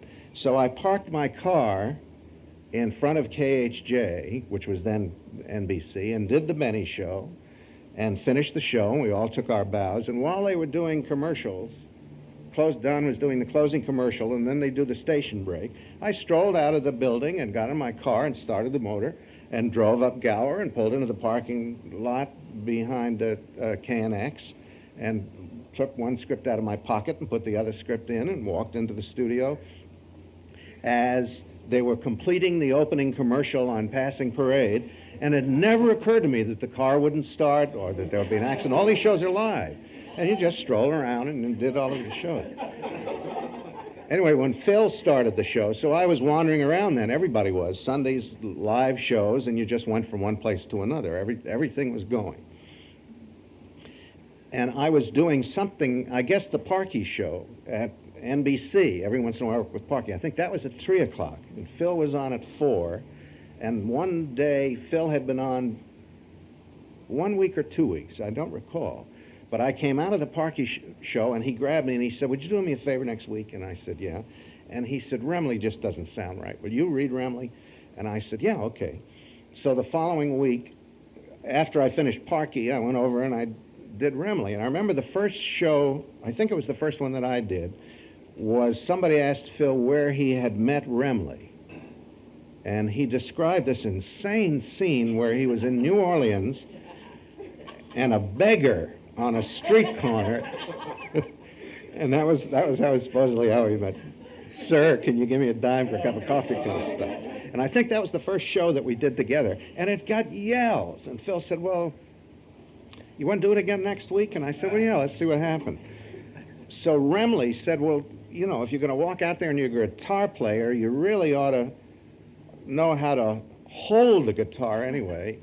And they had written a spot about Remley doing, the only song he knew was You Are My Sunshine. So Frankie said, here, hold it this way, I'll take 2 strings off. Now, fortunately, the guitar was already strung for a left-hander. It was strung upside down. Otherwise, you'd be playing this way. It's hard enough to play this way, you know. So he took the top 2 strings. It had 6 strings. He took 2 strings off so I wouldn't have that much trouble fingering. He taught me 2 chords, which I screwed up on the air because I couldn't remember where to put my hand. And did You Are My Sunshine. That was on the second show. Or maybe You Are My Sunshine is how anyway, it was in one of the first 2 shows. And after the second show got all of the laughs, Pat Weaver was in NBC then. And Pat called and said, gee, that sounds really good. Why don't you guys work something out? And we were together for 9 years, and we did the show. And in all of that time, in the 9 years, Alice Faye, who ended up saying at the beginning, what are you guys going to do now? If you do that, I'm really going to be mad. And then disappeared and came back at the end and said, well, okay, I forgive you. Never complained, and she was the only reason we were on the air. Because they bought the name, they bought the star. Most gracious, lovely lady, you know. And Phil would give me all of the laughs. I had all the jokes, time it any way I want, as we did on the Benny thing. Stand there for half an hour. Nobody would interrupt. Yeah. But those were marvelous. I loved doing that. But the other acting stuff wasn't. There's a funny thing when you're talking about the old shows in the old days. And I mentioned when KHJ was at 7th and Bixel. My first job was down there. I was still in school at City College. And I was in a radio class because I had been invited, everybody in the campus was invited to audition for a new class they were going to give in radio acting. And I had done some acting as a youngster in Mount Vernon, New York, where I was raised. And I had been in a little theater group there called the Barnstormers with Joan Tompkins and the Carney brothers, Art, and who were the others? I just got a letter from, I think there was John, Jack. There was one who was director, Don. Anyway, the whole group of them. We all were in this little group together. And so when I came out here to go to school, hoping to study law, I came to California because I couldn't afford to go to a big university, and the tuition at City College at that time for out-of-state residents was $75, so it worked out fine. Anyway, I got involved in this audition and got in the class, but I was working in the music, I was in the music department and studying pre-law, and there was a guest speaker at the class one day, and he invited everybody in the radio class to come down to KHJ and audition for a commercial job. And I wasn't there. I missed it. So his name was True Boardman. So I called True on the phone, and I introduced myself, and he said, well, you shouldn't miss the audition. Come on down. We'll audition you. And I went down the next day, and he gave me a job on a, don't even remember what show it was. I think it was The Life of Simon Bolivar. And I think I had 3 lines, but the biggest thing I had to do was they had a rack for those kind of chairs. And in the earthquake sequence, I was to shake the rack as hard as I could and yell, earthquake, earthquake, which I did, and it was on Coast to Coast, and I got a letter from my mother and dad in Mount Vernon, New York.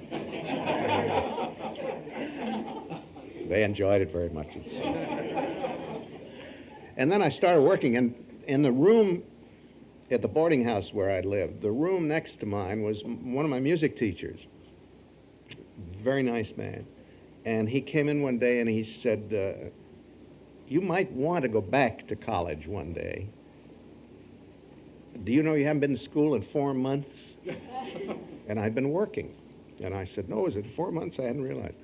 And he said, go on over and withdraw. Otherwise, you're going to flunk everything. And if you ever want to go back to school, you're going to have that on your record. And it's going to look like you're a real dummy, which I was. So I withdrew from everything and then started working fairly regularly. And here I am. A year ago, June, I really was most anxious to come here today because I wanted to thank all of you for your support on Sears Radio Theater. Just to give you a brief history, a year ago, this past June, last month, I was invited to meet some people at lunch. And I was introduced to two very tall people, a man named John Beebe and a woman named Ingrid Carlson. And they said, we want to do a radio show 5 nights a week, different type of show every night, different host every night.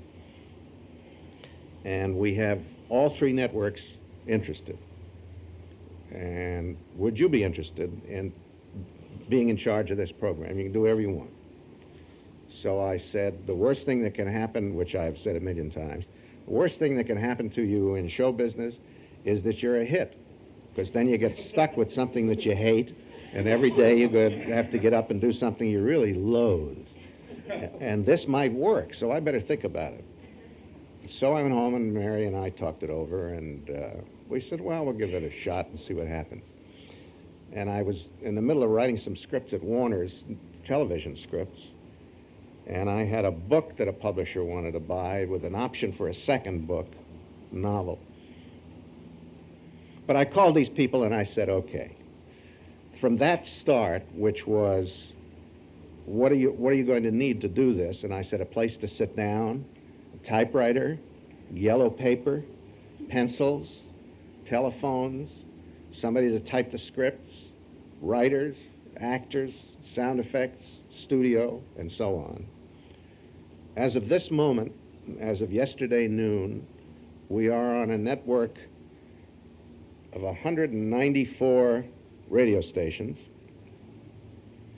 We will be finishing the originals. We have completed recording 130 original radio dramas, 80% of which were written by people under the age of 35 who not only had never written a radio show before, we had to show them what the form of a script was. They had never heard a radio show before. Nelson Riddle has written 130 scores, and I was told on Friday that it looked almost certain that we would be renewed for a second year because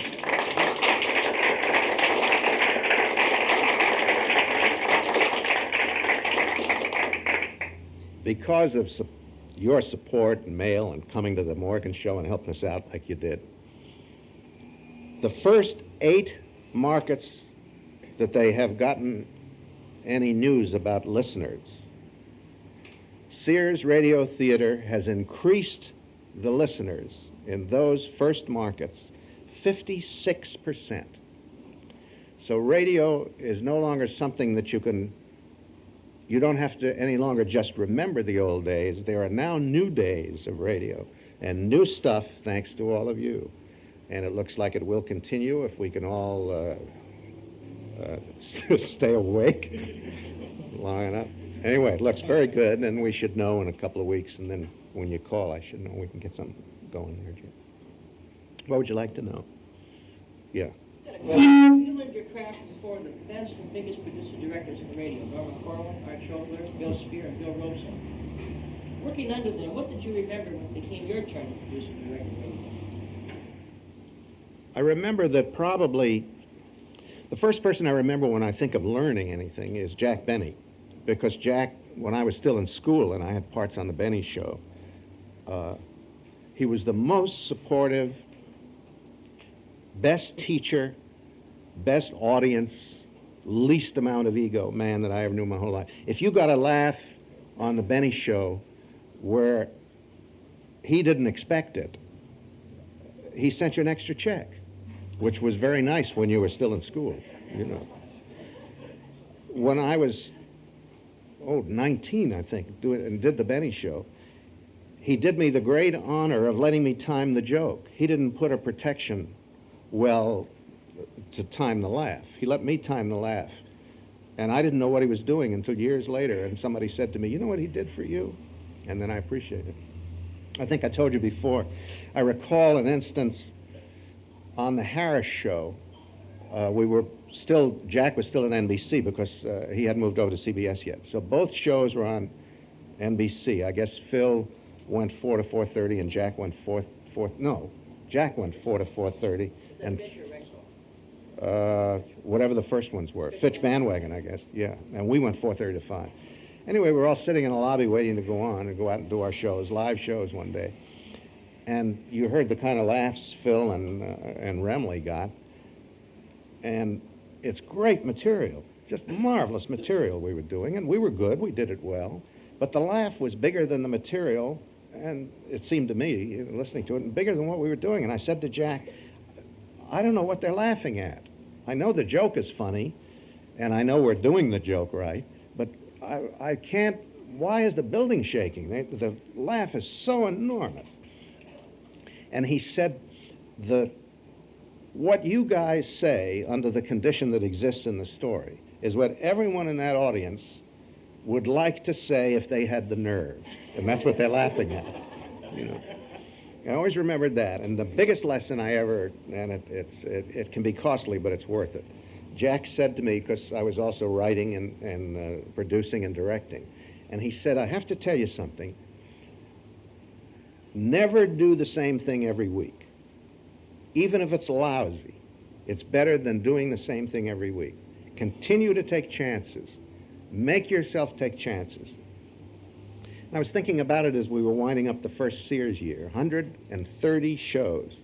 And I had to remind myself all through the years we talked to writers to take chances. If the writer said, I have an idea and it seemed like a good idea, take a chance.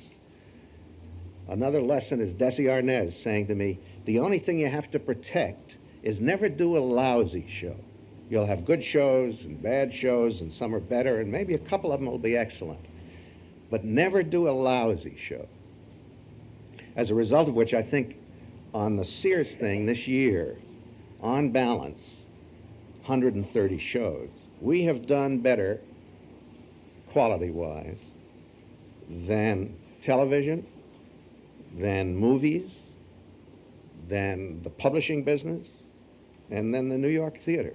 In terms of what those writers, the material those writers have turned into us during the year. I remember from Spear, Corwin really isn't a director. I would say it to his face. Norman knows what he wants his material to sound like. Arch is a good director. Spear was brilliant. Spear was a child prodigy in music. Spear could write. I remember one day going over to his house, we were working on some script. I don't remember what it was. And he wanted me to rewrite it, and I did the revision on it, and then he said, no, there's some things we can fix. And he was a great fixer. He loved to fool around and fix words and lines. He'd spend hours on it. And somehow or other we stopped, and we were going to have a cup of coffee or whatever, and we started talking about music, and I had recently heard a new recording of Boris Godunov. And I mentioned this, and Spear said, oh, yeah.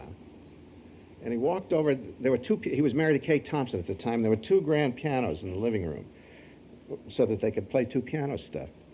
And he sat down and he started to, one of the pianos, and he started to play Boris Godunov. And he played the whole first scene, not looking at any music. And he got finished, and I said, God, that's marvelous. I didn't know that you had been studying that. He said, I haven't played that since I was 17 years old. But I mean all of the stuff. Fabulous man, fantastic man. But, I don't know, you learn, I hope you learn from everybody. The most important thing you learn or should learn is how dumb you are and how little you know and how many people there are around that can help you if you just say, hey, how do you do this, you know. That's why I was looking at that. Is that attached? Does that tape machine, does the Sony work off of another thing, or is that self-contained? Oh, it is plugged. I was looking around. You used to be able to just buy a reel-to-reel tape machine all by itself. I don't know that anybody doesn't make that anymore, do they? Huh? Do they?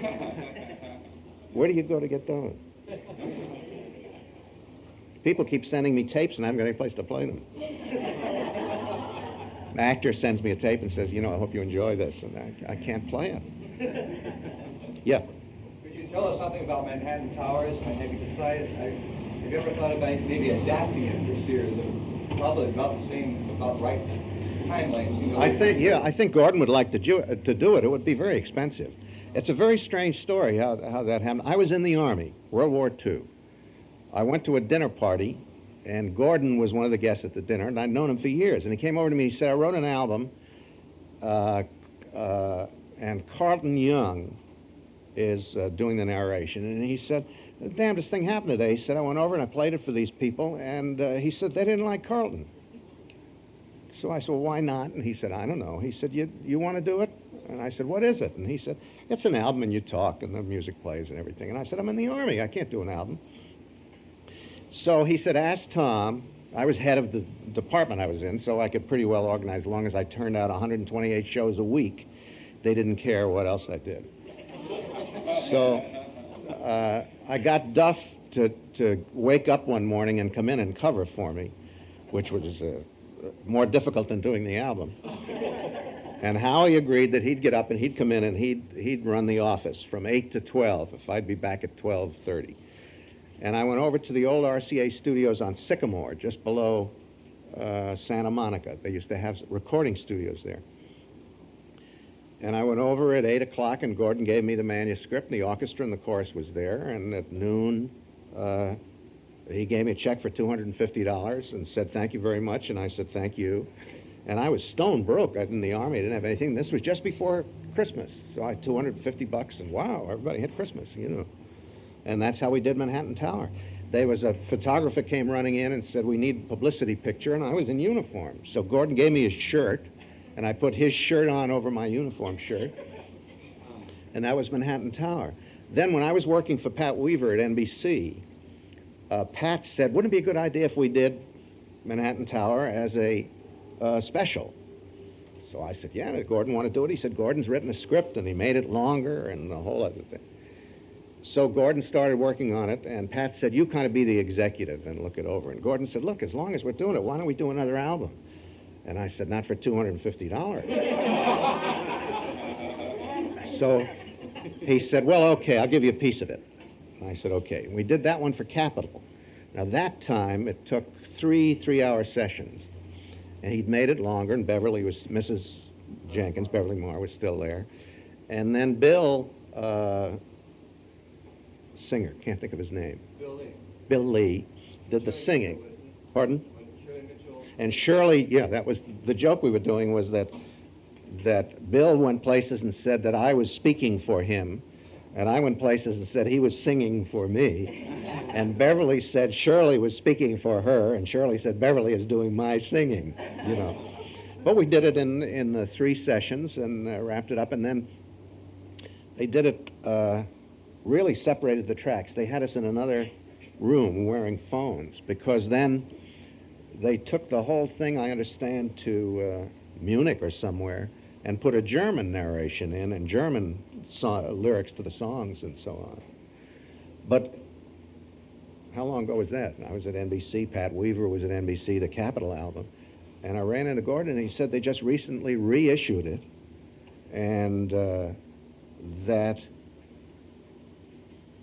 which explains, but even without the reissue, since that album was made, every 6 months I get a check from Capitol. I don't mean a check, I mean a check. The last one I got was for $6. But you know, you get a $6 check, and then one period is one was for $23, and I've never been able to figure it out anyway. I don't understand record royalties. You get 0.75% of 90% of less than some percent for breakage. And I remember asking someone how they broke those things, and that they still call it breakage from when they were records that you broke. You know, you can't break them anymore. But that's how we did the Tower. But then the Tower made somebody at CBS, Manny, the head of CBS Records, Klein. No. Is it Manny Klein? No, what was his name? Right. No, this is Manny. He since has passed away. Nice man. He was head of Columbia Records, and he did the same job for RCA, for Victor Records for a while. Anyway, he had a notion that Ray Noble and I should do an album, because I'd had an idea. It's when I was married to Kathy. And I wrote an album, and Ray and I worked on it, and we recorded it at the Huntington Hartford Theater. And Manny came out, and we finished recording the 8 sides, and he said, "Can I buy all of you a little supper?" And we said, "Yeah, fine." And we went next door to Abe Lyman's. And I remember sitting at the back table. Ray's sitting here, Kathy's sitting here, Manny's sitting there. Manny said, "That's a good album. Would you guys like to do another?" And I looked at Ray, and he blinked, and I said, "Yes, it's all written, and just getting ready to go." I forget which one was first, whether it was Holidays or Anniversary. Whichever, well, let's say Anniversary was first, Happy Anniversary. And he said, "What is it?" And I said, Happy Holidays. And Ray said, "Yes, Happy Holidays." And he said, "What's it about?" And I said, "Well, it's the same." And I ad-libbed a whole album. We were sitting there, and he said, "Well, when are you going to record it?" And I said, "When are we going to record it, Ray?" And he said, "I haven't finished the score. You said you were going to make some changes in the third scene." And I said, "Oh, yes, that's right. I forgot to make those changes in the third scene." So Ray said, "So then I have to write the score. It'll be about 3 or 4 weeks, Manny." Manny said, "That's all right." And picked up the check, and we said goodnight to him, and Ray said, "What are you writing?" And I said, "I don't know." So I went home and started writing holidays, thinking of things, and he'd get me on the phone and say, "You know, a good song for such and such a holiday," and that's how we did the albums. Those were fun. And I'd completely forgotten about the 2 albums, and with the Sears things, a lot of publicity goes on, a lot of people calling stuff. I got a phone call at the office from a guy at big St. Louis station, CBS. Who's from St. Louis? KMOX. And this guy introduced himself, nice man, I don't know his name, and he said, "Can I call you later in the day, and would you do a live interview about Sears?" And I said, "Yeah, sure, fine." Call me at the office, and we made a phone date. And he called me and said, "Hang on, and I'll be with you in 30 seconds or whatever." And then I heard he plugged in the line so I could hear him doing his broadcast. And he introduced me, and he said, "You're on the air," and we started talking. And he said, no, the introduction was, "And now, ladies and gentlemen, I'd like to introduce somebody that you're all of you radio fans are familiar with." So I know right away he's going to talk about Remley or he's going to talk about Manhattan Tower, right? He said, "You're all familiar with him because on all of the holidays, we play his album." And I'm on the air with this man. And he said, "I'd like to ask him now on the air, when is CBS going to re-release Happy Holidays and Happy Anniversary, because here at KMOX St. Louis, that's the most popular records that we spin here at so-and-so and so-and-so." So I said, "I don't know what I have to pay you for what you just said, but, you know, are you putting me on, or is that for real, or whatever?" And he still plays those albums. I'd forgotten all about them. I don't even know where he got the copies. I have a copy, but I didn't know anybody else in the world had it. You had your hand up. Yeah. What happened to 0 Hour? It started with the five-part stories, and then went to half hour. It started with it started with the 5-part stories, which was Kolos's idea, Jay Kolos, when he hired me to do it, and we did those, and it was to be syndicated. And I'll be as candid as I can be. They said, "We're going to stop production for a while because we need some backing," and I said, "Okay." And they called up and they said, "We're going to be on Mutual now. We've sold the package to Mutual." And then I said, "Swell." And then I never heard another word. So I called a friend of mine who knew something about it and said, what happened? And they said, well, they figured out, they watched you, and it seemed like you'd read a script, and then you make a couple of marks on the page with your pencil, and then you'd made a couple of phone calls, and there were actors there, and then you kind of pointed to people every once in a while. And they looked at the money they were paying you to do this, and they figured they could do it, so they took the money and they're doing it. They're not doing it. The show got canceled. It looks easy, but it's not. Yeah, they cut it to a half hour, and they play. The unions got after him. Everybody started hitting him. They started repeating him and not paying for the repeats, doing all kinds of stuff. And they really cracked down on him. But, you know, it's a terrible thing. We were talking about this the other day. There's nothing wrong, really, with what they did, except that they lacked what we were talking about before. They lacked the wisdom to say that if they didn't know about something, they ought to ask somebody who did know. I write primarily, and I think of myself as a writer. The first thing I ever bought myself when I was 17 was a typewriter. And now I have a novel coming out, so it didn't take too long.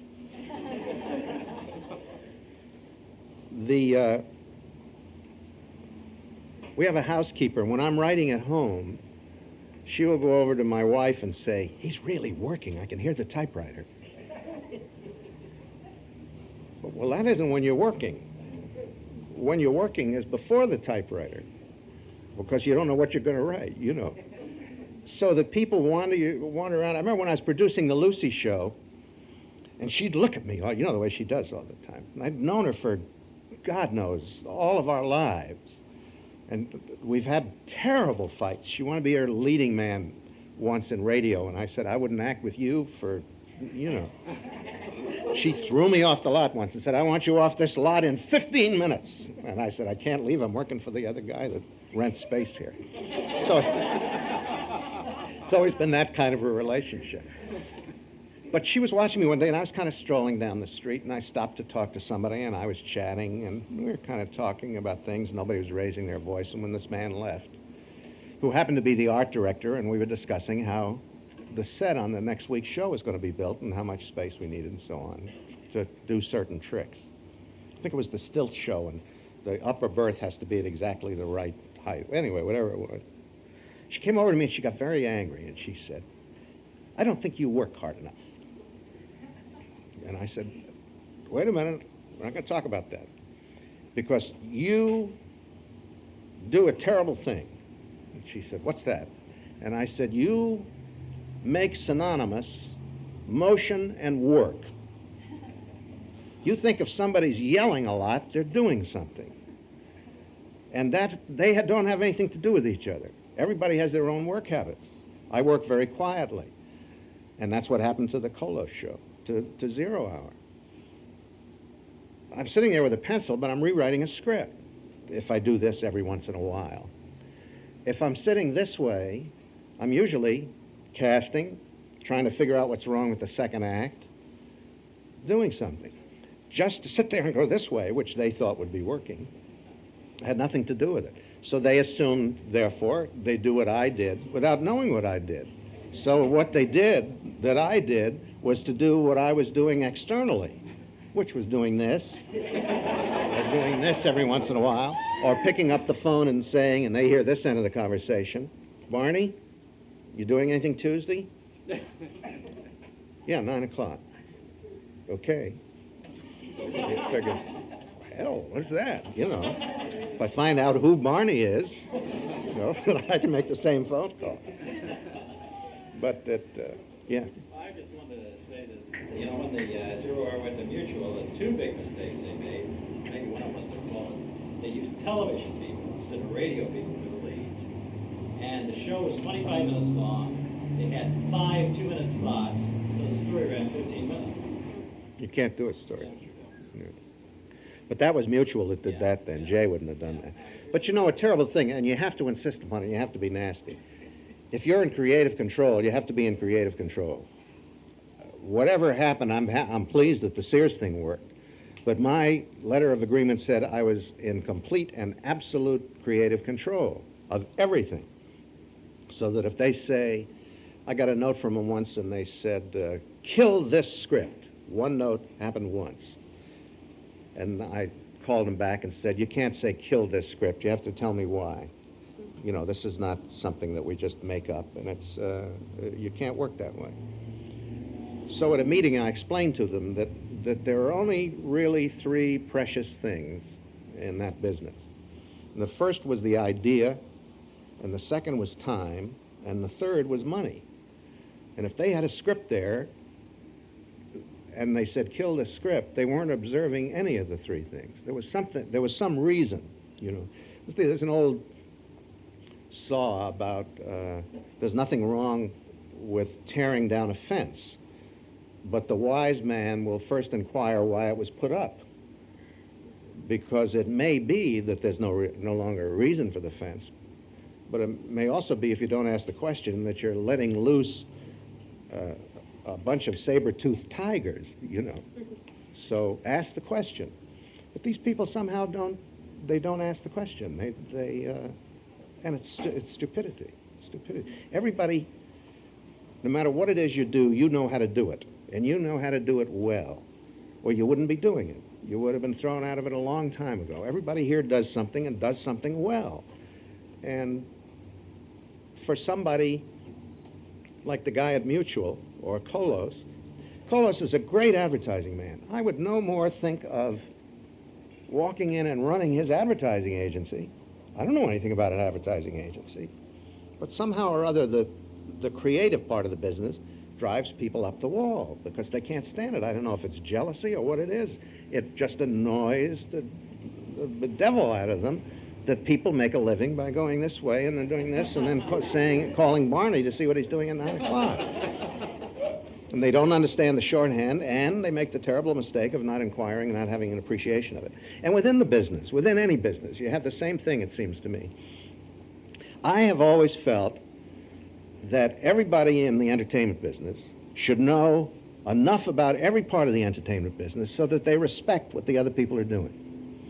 Any actor who comes in and mutters about a script should be sat in front of a typewriter and put a piece of yellow paper in the typewriter and say, fade in, interior Lucy's living room day. She comes down the stairs, her hair in curlers. Go. Give me the other 32 pages, you know, and then argue about, is this a good script or a bad script? And conversely, the writer who is, oh, these lines are so precious, should be made to stand in front of an audience and read aloud a bad joke and look like a fool. As the actor does, while the guy, you look into the wings and the writer just went, oh, well. Or they go, right on, baby. You're standing there with mud on your face. You know, you just made one of those big things, and nothing happened. And the writer's going, oh. You know. And then all of them should have to be with the director when he's trying to put all of this stuff together and have it make sense, and the actors are chatting away in the corner, you know, and the writers are in the back saying, they're not doing that line right. You really have to fix that line. They're not doing, you say, will you please shut up? Nobody's going to hear it. Nobody's going to hear your line. It's not an important line. He will do it. But please, everybody be quiet, you know. And then they should all have to face the producer who, somebody asked me once to define what a producer does. And the only thing I could think of was to say that a producer is the person who's in charge of what's wrong. If it's a good performance, the actors all go and bow. If the script plays well, the writer takes a bow. If there's some intricate camera shots or some in radio, lovely sound patterns and music combinations, the director and everybody are going that way. But the slightest thing that's wrong. Bob Weisskopf said to me one day after a bad day on the Lucy show, when we started to walk to lunch and it started to rain, he said, now what have you done? You know, that's... Anyhow. Anything else? Yeah. How long does it generally take from the time that you request a script till it's completed, and then once you get it, about how long does it take to go over to get it like you, since you have complete control on it, until it's like you want it? Well, it depends on the script, you know. I would say on average, like, writer comes in with a notion. Have you done a show about Man in a Balloon? No. I got an idea. Okay. Comes back for as long as it's taken him to do, let's say, 2 pages, which briefly tells what the story is, so you can see if there's anything wrong. Now we got the story, okay, let's go. And depending upon how quickly the writer works, you should have a script, a radio script I'm talking about now on Sears. You should have a script in a week to 2 weeks. Sometimes that first draft just works fine and you need just a couple of little changes. Sometimes it just doesn't work. It didn't work. You thought it did from the story, but it just didn't work. So you have to go back, and the writer goes back and does a heavy revision, which takes another week or so. If it does work, take the middle line, he makes his few changes, and then he turns it back to me. And then I'll do a little work on it, clean up obvious production things, clean up some dialogue, perhaps make some cuts, adjust what the host is going to say, put in some music things or sound things or whatever, and then it goes to Mimeo. So that the miracle is that I am standing here after having done that 130 times in this past 7 months, and then recorded them, called the actors and got the sound with Bud Tollefson, and then recorded the show, and then sat down with Nelson and discussed the kind of music, and then Nelson wrote the music, and then gone back to the studio and assembled the show with Art Gilmore's tracks, which had been gotten at a separate time, and the guest host tracks, which had been gotten at a separate time when we were fortunate enough to have the guest host in town. We had one place near the end of the season, I thought, we're never going to finish this.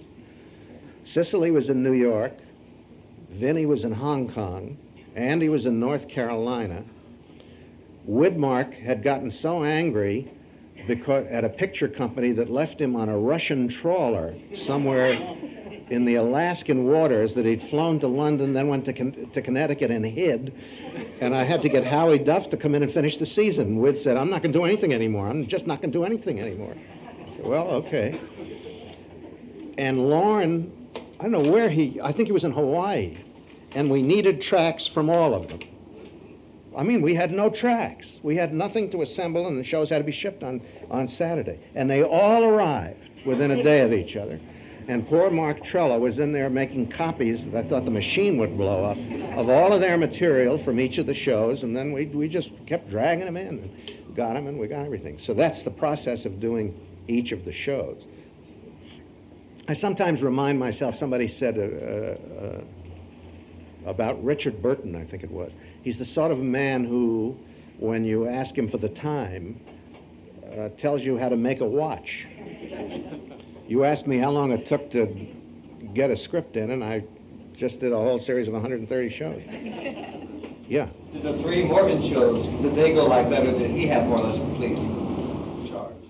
No, we didn't fool with those scripts at all. Whatever Henry wants to do is what you're going to do. I mean, did you have good rehearsals, or did he just come on and boom, boom, boom? No, we rehearsed. He had sent us the scripts. We had the scripts. They came in one at a time over a period of 3 months, probably. Marvelous material. Were you there at the shows? No. Well, what we did was turn the studio around so that we could have an audience, and most of you people were our audience. This is where we got an audience, because when we said to Paramount we're going to have an audience show, they said, well, our insurance doesn't cover anybody doing a radio show with an audience. So Kenny McManus, the associate director, said, no, you misunderstand. It's not a show. It's a little a gathering of people who are going to discuss comedy. And they said, oh, that's all right. So they knew what we were doing, and they didn't care. They thought it was fine. Yeah. What can you tell me about the sound effects? The Sears programs that I've listened to just don't have the same impact as the ones on the old radio.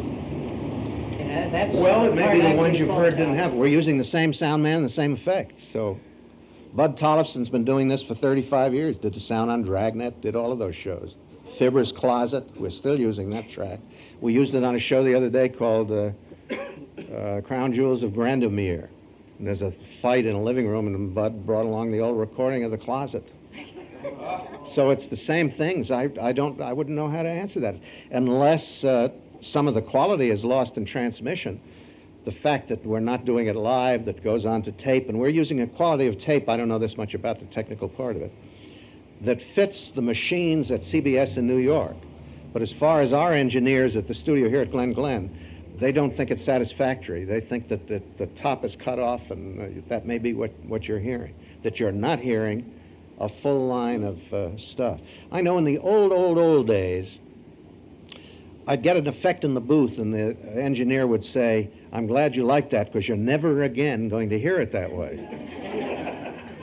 And I didn't know what he meant until I found out about compressors and the fact that the high end of the spectrum is cut off and the low end is cut off, and then your radio doesn't pick it up and all of those things. Well, that was with a live show in the old days. We're still using these mics. We still use the ribbon mic because the ribbon mic allows an actor to be off mic without having to be 9 miles away. This sound, with me standing here, sounds like I'm way over there someplace, and then I can come around and get back on mic without having to come from the other end of the studio at a gallop. So we still use the old ribbons for the actors. I would guess the answer to your question, not being a technician, is that we're doing all the things we did before exactly the same way. So somewhere between the studio, the tape going through the CBS machines, I don't know if they're using lines now or satellite. Whatever it is, by the time it gets to your receiver, the thrill is gone, as they say. Yeah. Can you detect any difference in feeling or method or attitude between doing the old shows back then and doing Sears now? No, as a matter of fact, every day, as the actors come in, what they remark about is that this is just like the old days. And the actors that are talking about it are people who never did it before. They are now caught up in it. But we have so many kids working now, by kids to me, 25, 30, 35-year-old actors, and they're with the old-timers, and they're all there together, and they're doing the same thing now. They say, "Hey, how are you? Isn't this marvelous?" I think it's inherent in radio. Radio is a business where people love each other. They don't kill each other. They don't stick knives in backs. Everybody trusts one another. They share. It's like your group. They all have a good time, and they enjoy it, Yeah. Are there some young people that can adapt to radio quickly than others? Yeah, well, it's like any some people can adapt more. I think as far as acting goes, if you're a good actor, you can act anywhere as soon as you learn the techniques. There is a technique to being a radio actor. You have to be very facile. You have to be a quick reader. You have to be able to assume characters quickly. You have to be able to read and sound like you just thought of it, and not that you're reading something. As far as young people writing is concerned, young writers find when they write a radio show that they have a chance, finally, to write something that's going to be performed. When you write if I write a television script, 80% of what I write is a con job. I'm writing things that no more can be shot by a camera. We see in his eyes how much he misses his long-lost love. Well, come on. This is for some idiot who's reading it, and you want him to understand what the story is, but you can't shoot that. There's no way in the world you can shoot that. So what you're writing in a television script or a movie script is the story broken down into scenes, and you're saying where the scenes are to be shot, how the people are to be dressed, who is in the scenes, and then you're putting in some dialogue. All the rest of it, the director, the wardrobe, location, all of those people are going to do the rest of it. And the actors are going so fast they can't remember your lines anyway. You're lucky whatever you get if it makes sense. You say, print it, next setup, You write a radio script, every word that you write, except where it says music, bridge, or sound, he walks over to the door, door open, steps into room, close the door. Every other thing that you write is what you're going to hear when you go home and listen to your show being broadcast. And the young writers that come in just flip. They love it. They finally get a chance to write something. Also, in the world that we live in today, radio, Sears specifically, is their only market. There aren't magazines where you can sell. If you're a writer and you have a story, where are you going to sell it? There is no Saturday Evening Post or Collier's or any of those magazines. Television series, you have to adapt it so it fits Chips. If the motorcycle doesn't fall down and there's not a place where it can fall down, you can't write this. You have to change your story. You can't use it. But you can do all kinds of stories in radio, and then therefore it's a market, and there are plenty of writers available. We used 44 different writers this year. 183 different actors. Nelson used, I imagine he averages 4 musicians a day, is 20 musicians a week for 26 weeks. I haven't got my computer with me. I don't add good. Yeah. When you have somebody that has written the script and is also playing in the story, do they Like Shep? suggest- Yeah, or Patricia Joyce. Do they suggest what part that they have written for themselves, or do you No, cast? no. If Fletcher calls them or I call them, fine. They never do. And once they're there, they're performing and they take direction. Especially Pat and Shep. They're marvelous at it, you know. And they both turned out to be very good writers. Shep, just that last one he wrote, I thought was very good. The what's his name? Vern Berwick or whatever. Yeah. Are there any young actors that you get a big kick out of working with? I ran into all of them, I would say, because they're so good. You mentioned Pat Joyce. If we can get Pat's voice down half an octave, she's going to be a much better actress. But Pat's a good actress, good young actress. The most exciting young actress, I think, we've run across on Sears is Joan McCall. And Joan just can't stand listening to herself. She just thinks she sounds awful. This is a young woman who's had theatrical experience, who I think is very attractive, never did radio before, and she is an absolute natural radio actress, leading lady. She's like Jean Arthur, Barbara Luddy. You know, she has that funny little thing that happens to her voice. But we've had a lot of those. Yeah. There you are. You brought Henry Morgan back with 3 shows. What are the chances that you're bringing something like Sam Spade, Scarlet Queen, or like a new Hawk Larrabee from the old days, but bringing it up till today? I think if the property was important enough, it would work. I'm hesitant because I, as a person, admire what all of you do and appreciate what all of you do. And if you asked me what I did yesterday, I not only don't remember, I don't care. I have a book that I have to finish by the 3rd of September, which is on my mind right now. So that the only thing I've thought of, I think movie repeats, for the most part, don't work. I think if a show is really good, that 90% of the time, what you hear when you play it, the way it was originally done, is never going to be topped. Because a program, an entertainment, is very much a part of the moment when it was done. How everybody felt about it at that moment. It may not directly apply to headlines or to the world at that time or whatever, but it very definitely is a part of it. Everybody who did it at that time was motivated by the time in which they lived. Hawk Larrabee had some good plots, I think. I think Jack did a good job on those. And I think that it would probably be a good Western. I'm not sure how a Western goes now. We've tried a couple, and I found them disappointing. I found them cluttered, sound-wise. The plot's unclear. I don't know. They disturbed me. I think on Monday nights we did better with what I would call Americana kind of things than we did with what I would call pure Western. One thing that I would like to try, which disagrees with everything I've just said, is I'd like to get Andy Griffith and Dawes, and I don't know who the woman would be, and Billy Idelson, and do 3 Vic and Sage shows during one of those things. Let Andy do Vic, and let Dawes do Uncle Fletcher. He sounds like him anyway. You know. And of course, Andy, who is one of the great aficionados of Vic and Sade and has a collection larger than all of your libraries, can't wait to do it. He'd love to do it. Yeah. I'd like to see Vincent Price do something of that line, such as Return to 3 Scale and Key. Yeah. Great. You know, originally what we wanted each of the guest hosts to do was also to be in a couple of the shows. And what we found out in the practical matter of producing 130 shows in 6.5 months, we were lucky that they had enough time to do their hosting chores. They just didn't have time.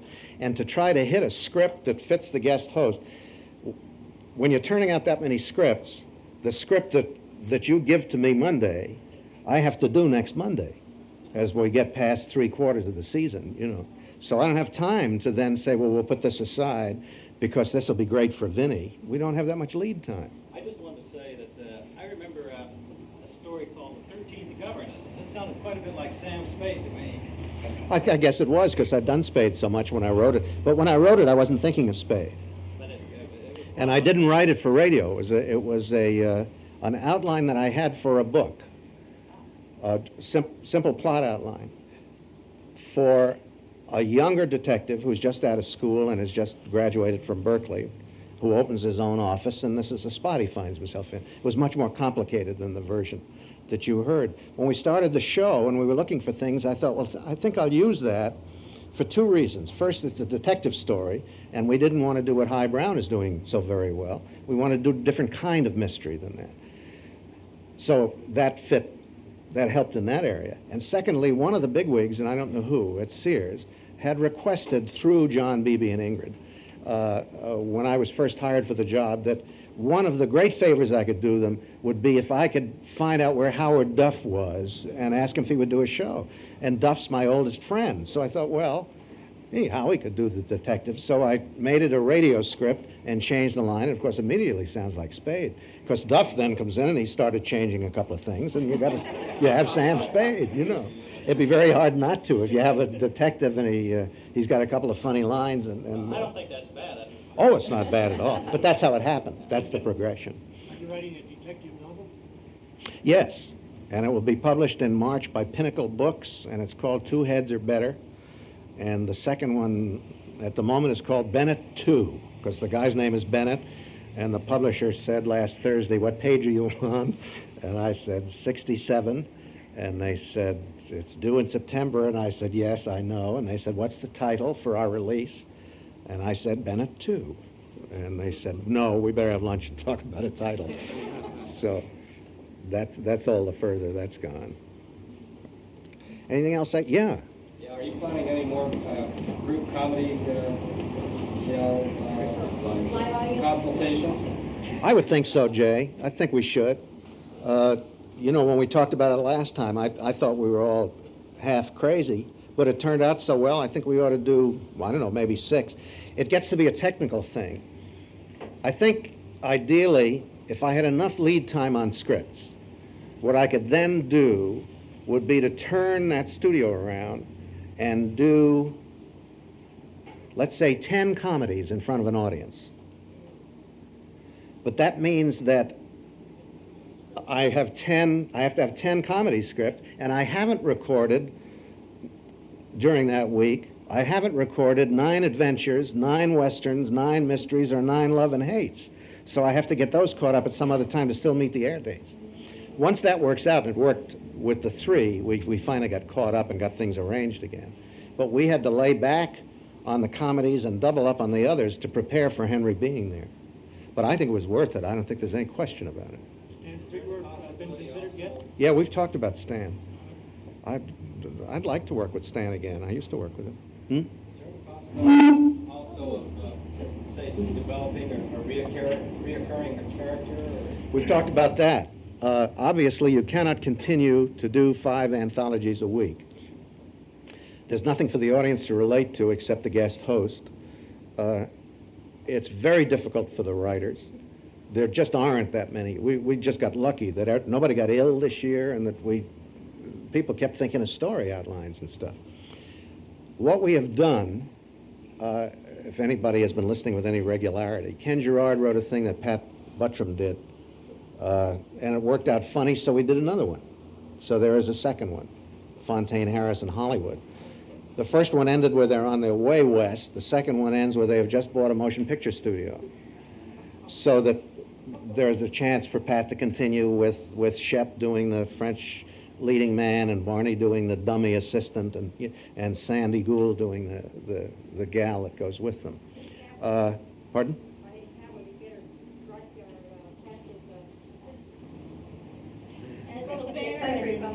Yeah. Yes, that would be good. We did a thing that, pardon? You've got Magoofy's connection. Right, I was going to say we did Magoofy. We did 2 of those. And then we did a thing with Daner Alan Caillou wrote called The Tough Guy, and that worked, so we tried another one of those. And I think what I'm trying to do without pushing it, or without even discussing it with either Sears or CBS, is that by the time we finish the second year, we should find 5 or 6 or 7 characters or groups of characters or situations that work in each category, and be able to start to put those together. Because I think the way, what you were saying about Hawk, the way to do a Western is to do Hawk. Or by that I mean a character that's continuing. I'm not sure the way to do a mystery is an anthology. I think in that case, you could have 2 mysteries. You could have a cop and you could have an anthology, you know. The Love and Hate series, I think you can leave alone. There's a place for that kind of McCall, Esquire story. Comedy is always tough. We're doing an impossible task on Tuesday nights. You cannot do comedy without continuing characters, or without 5 writers working on the script, or without an audience, and it just suffers, and then there's no way out of it, you know. You do the best that you can. And the best that we can is that I keep telling reviewers and interviewers that this is not guffaw comedy. We're just doing what we say, well, it's funny, that's why it's on Tuesday, you know. We couldn't do Morgan. I don't think anybody would stand for it. You couldn't do Morgan every week. It's just too rich. I think Henry's good for, when I get the nerve, I'll tell him, for maybe 6 in a year. But you know, in his mind, he could do 52 if he had Al Lewis and Carol helping him.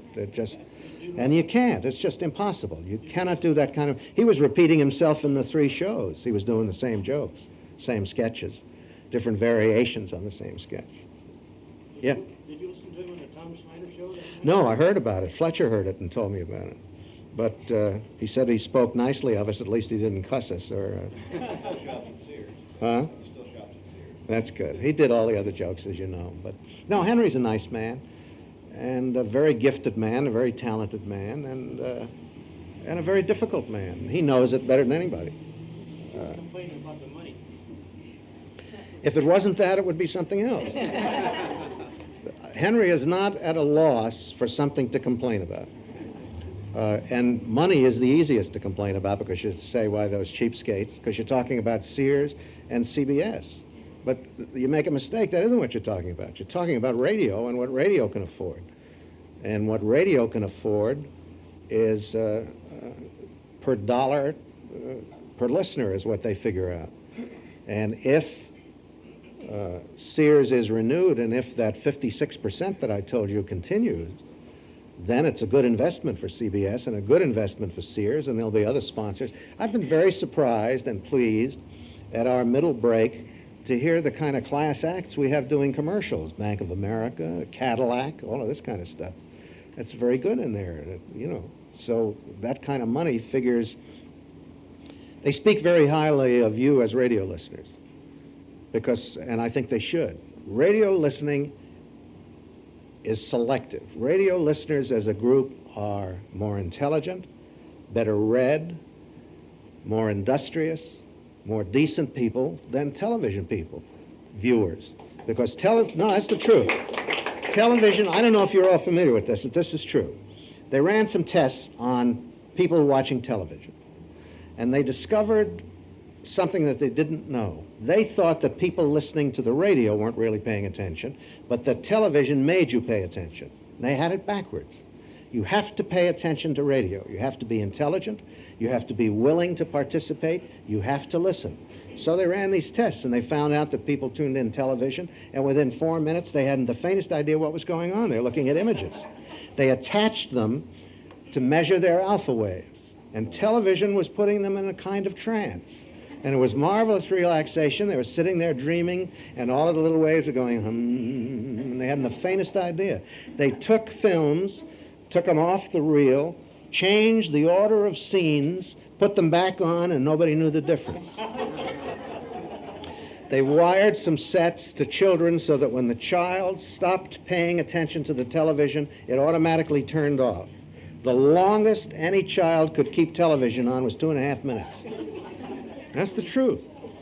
Radio's something else again. You have to pay attention. And because you have to pay attention, you get a better quality audience, and you get people who, therefore, are also paying attention to the commercials. You ask anybody what's on, who sponsors the Monday night at the movies. I don't know who sponsors Monday night at the movies. You know, yeah. Wasn't that the same as old-time radio programs like Coach Radio Theater and programs of that sort? How do you mean? Sponsor. I mean, sponsored. I mean, like the old days, they used to, like Coach Radio Theater. Oh, to keep their name on and everything, you mean? Oh, sure, sure. Jack Benny and Jell-O were synonymous, you know, Jello. They used to do all of that. Then they stopped. Kraft, I think, is the only recent example that comes to mind on television. Hallmark, of course, right. Oh, yes, Kraft Music Hall for years, yeah. Do you feel, or do you hear from your position that networks are more interested, or other people are more interested in reviving more radio?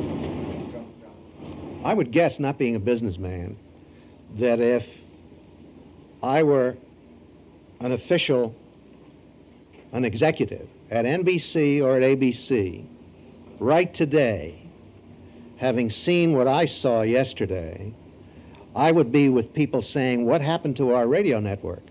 Because if they don't move fast, they've lost it. CBS now has 2 hours a night. For sure, 2 hours a night. Well, if you're a businessman, what happened to your radio network?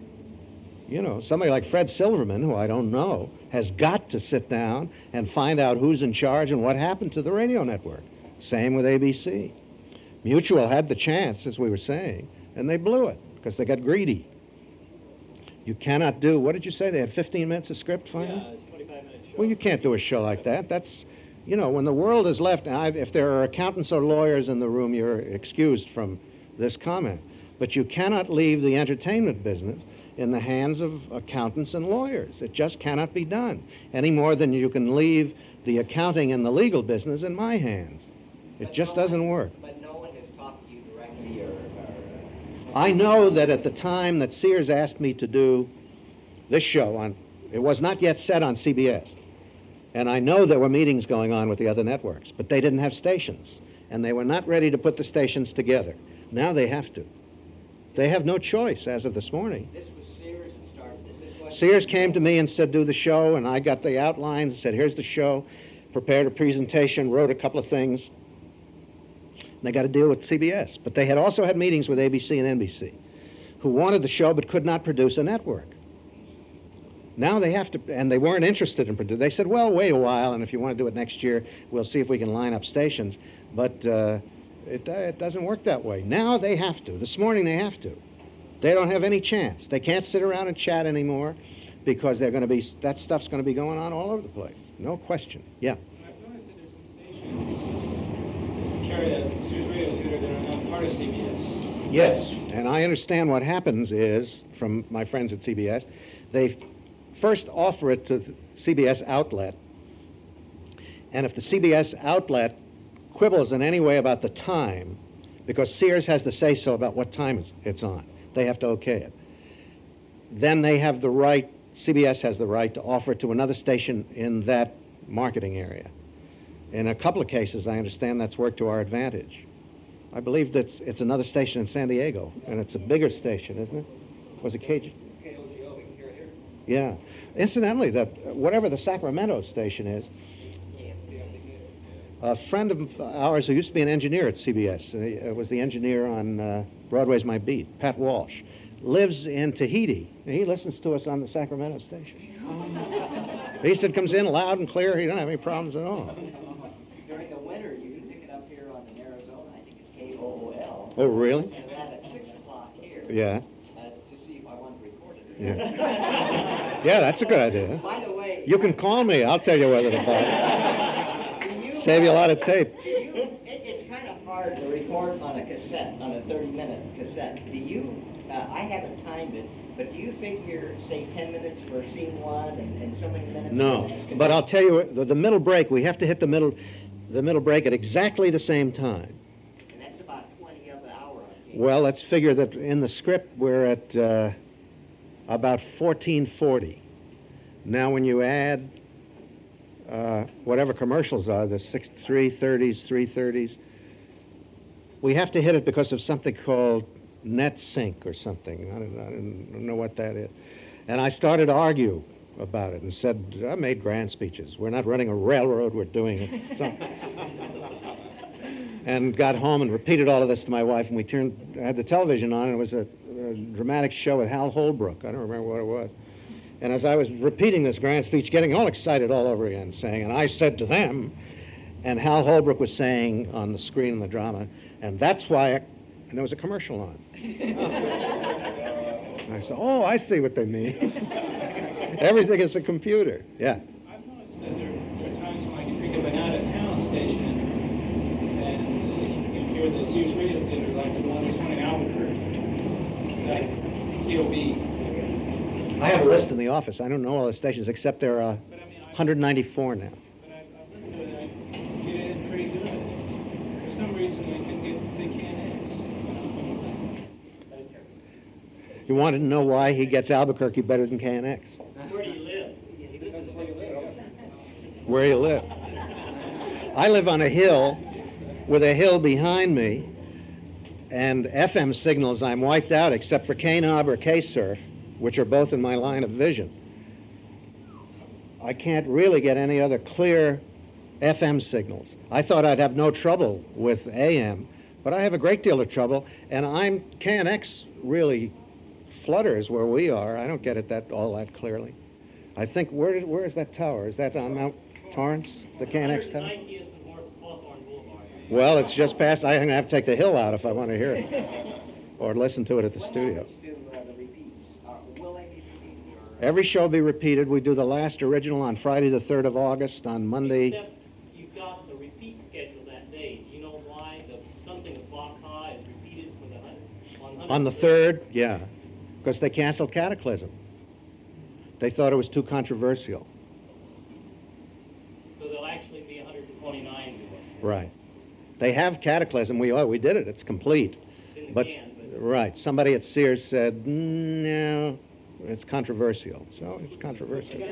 That's the only show out of 130 we had any discussions. What's that about? Fire in a nuclear plant. I don't know why they think it's controversial. I wrote it some time ago. So the strange thing about it is that when I got the job, I told them the story. I told the Sears people the story, and I said, what are your limits? And they said, well, whatever you want to do. And I said, well, here's a story that I wrote that I just got the rights back. It's been on option to NBC and to Paramount, and I told them the story. I said, it's based on a true story, and here it is. No, that's fine. Go ahead. So we got the script. No comments. Did the production. No comment. This is before 3 Mile Island. Way before. It's before China Syndrome. Yeah, it was canceled twice. The first time was before any of this. Right. It was still too controversial even then. Huh? Yeah. And I think somebody there, I don't know why Sears is sponsoring this show. Seriously. Because the one thing that a retail merchant must be very careful about is offending people. If you do 5 anthologies a week, there's got to be something in every night of the week that is offensive to somebody. Well, we're not selling toothpaste where a guy writes you a letter and says, I'm not going to use your toothpaste anymore. You're talking about somebody who's been shopping in a Sears store for 20, 25 years. You lose a valued customer. Why they take the chance, I don't know, but they have decided to take the chance. It was a terrific risk.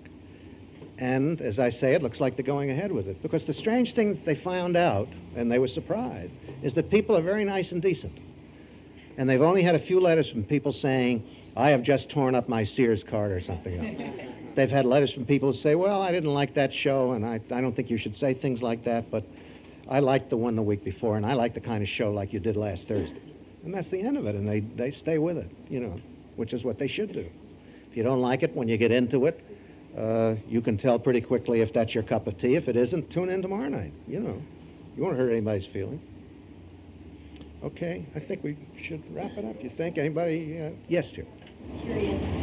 And a person who's never had any experience writing or radio or theater or anything, submit a script to you? With a release form, sure.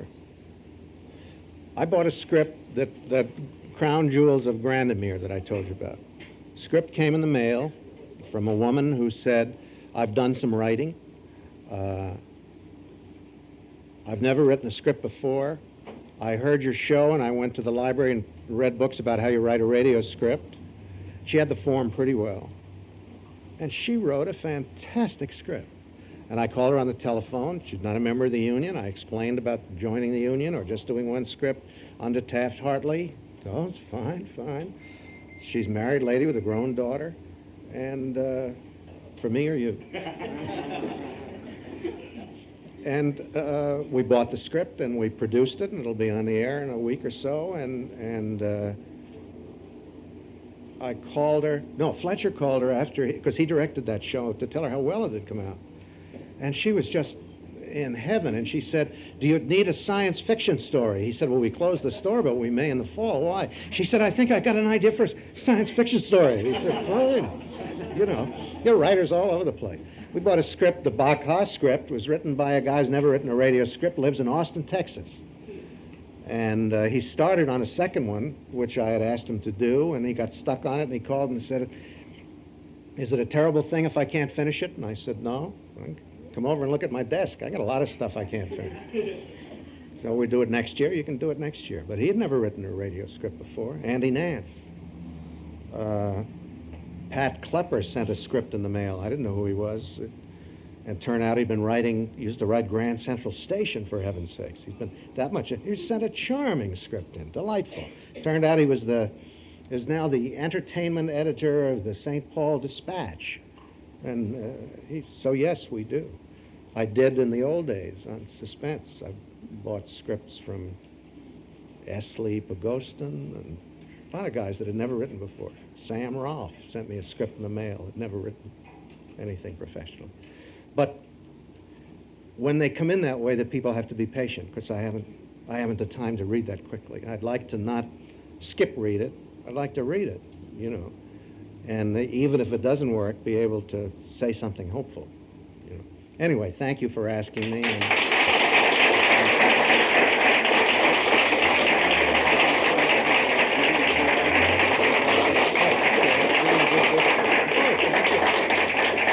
On behalf of the membership, Elliott, we'd like to give you this honorary membership, and that makes you an official Spurback member. I thank you. Thank you. Also, we're going to get time to frame it for his one for Mary Jane. Oh, great. She'll be very grateful. Take that to her. This will make her foot better. We also have some gifts for you. Yes, from Spurback. I know you don't have anything to play it on, but... I'm getting one. But the Voyage of the Scarlet Queen. Oh, that's marvelous. Thank you. I really appreciate it. You have something you want to give? I'm just going to fix it. Ah. Yeah, it was on paper. Thank you. Thank you again. You've been very nice to me.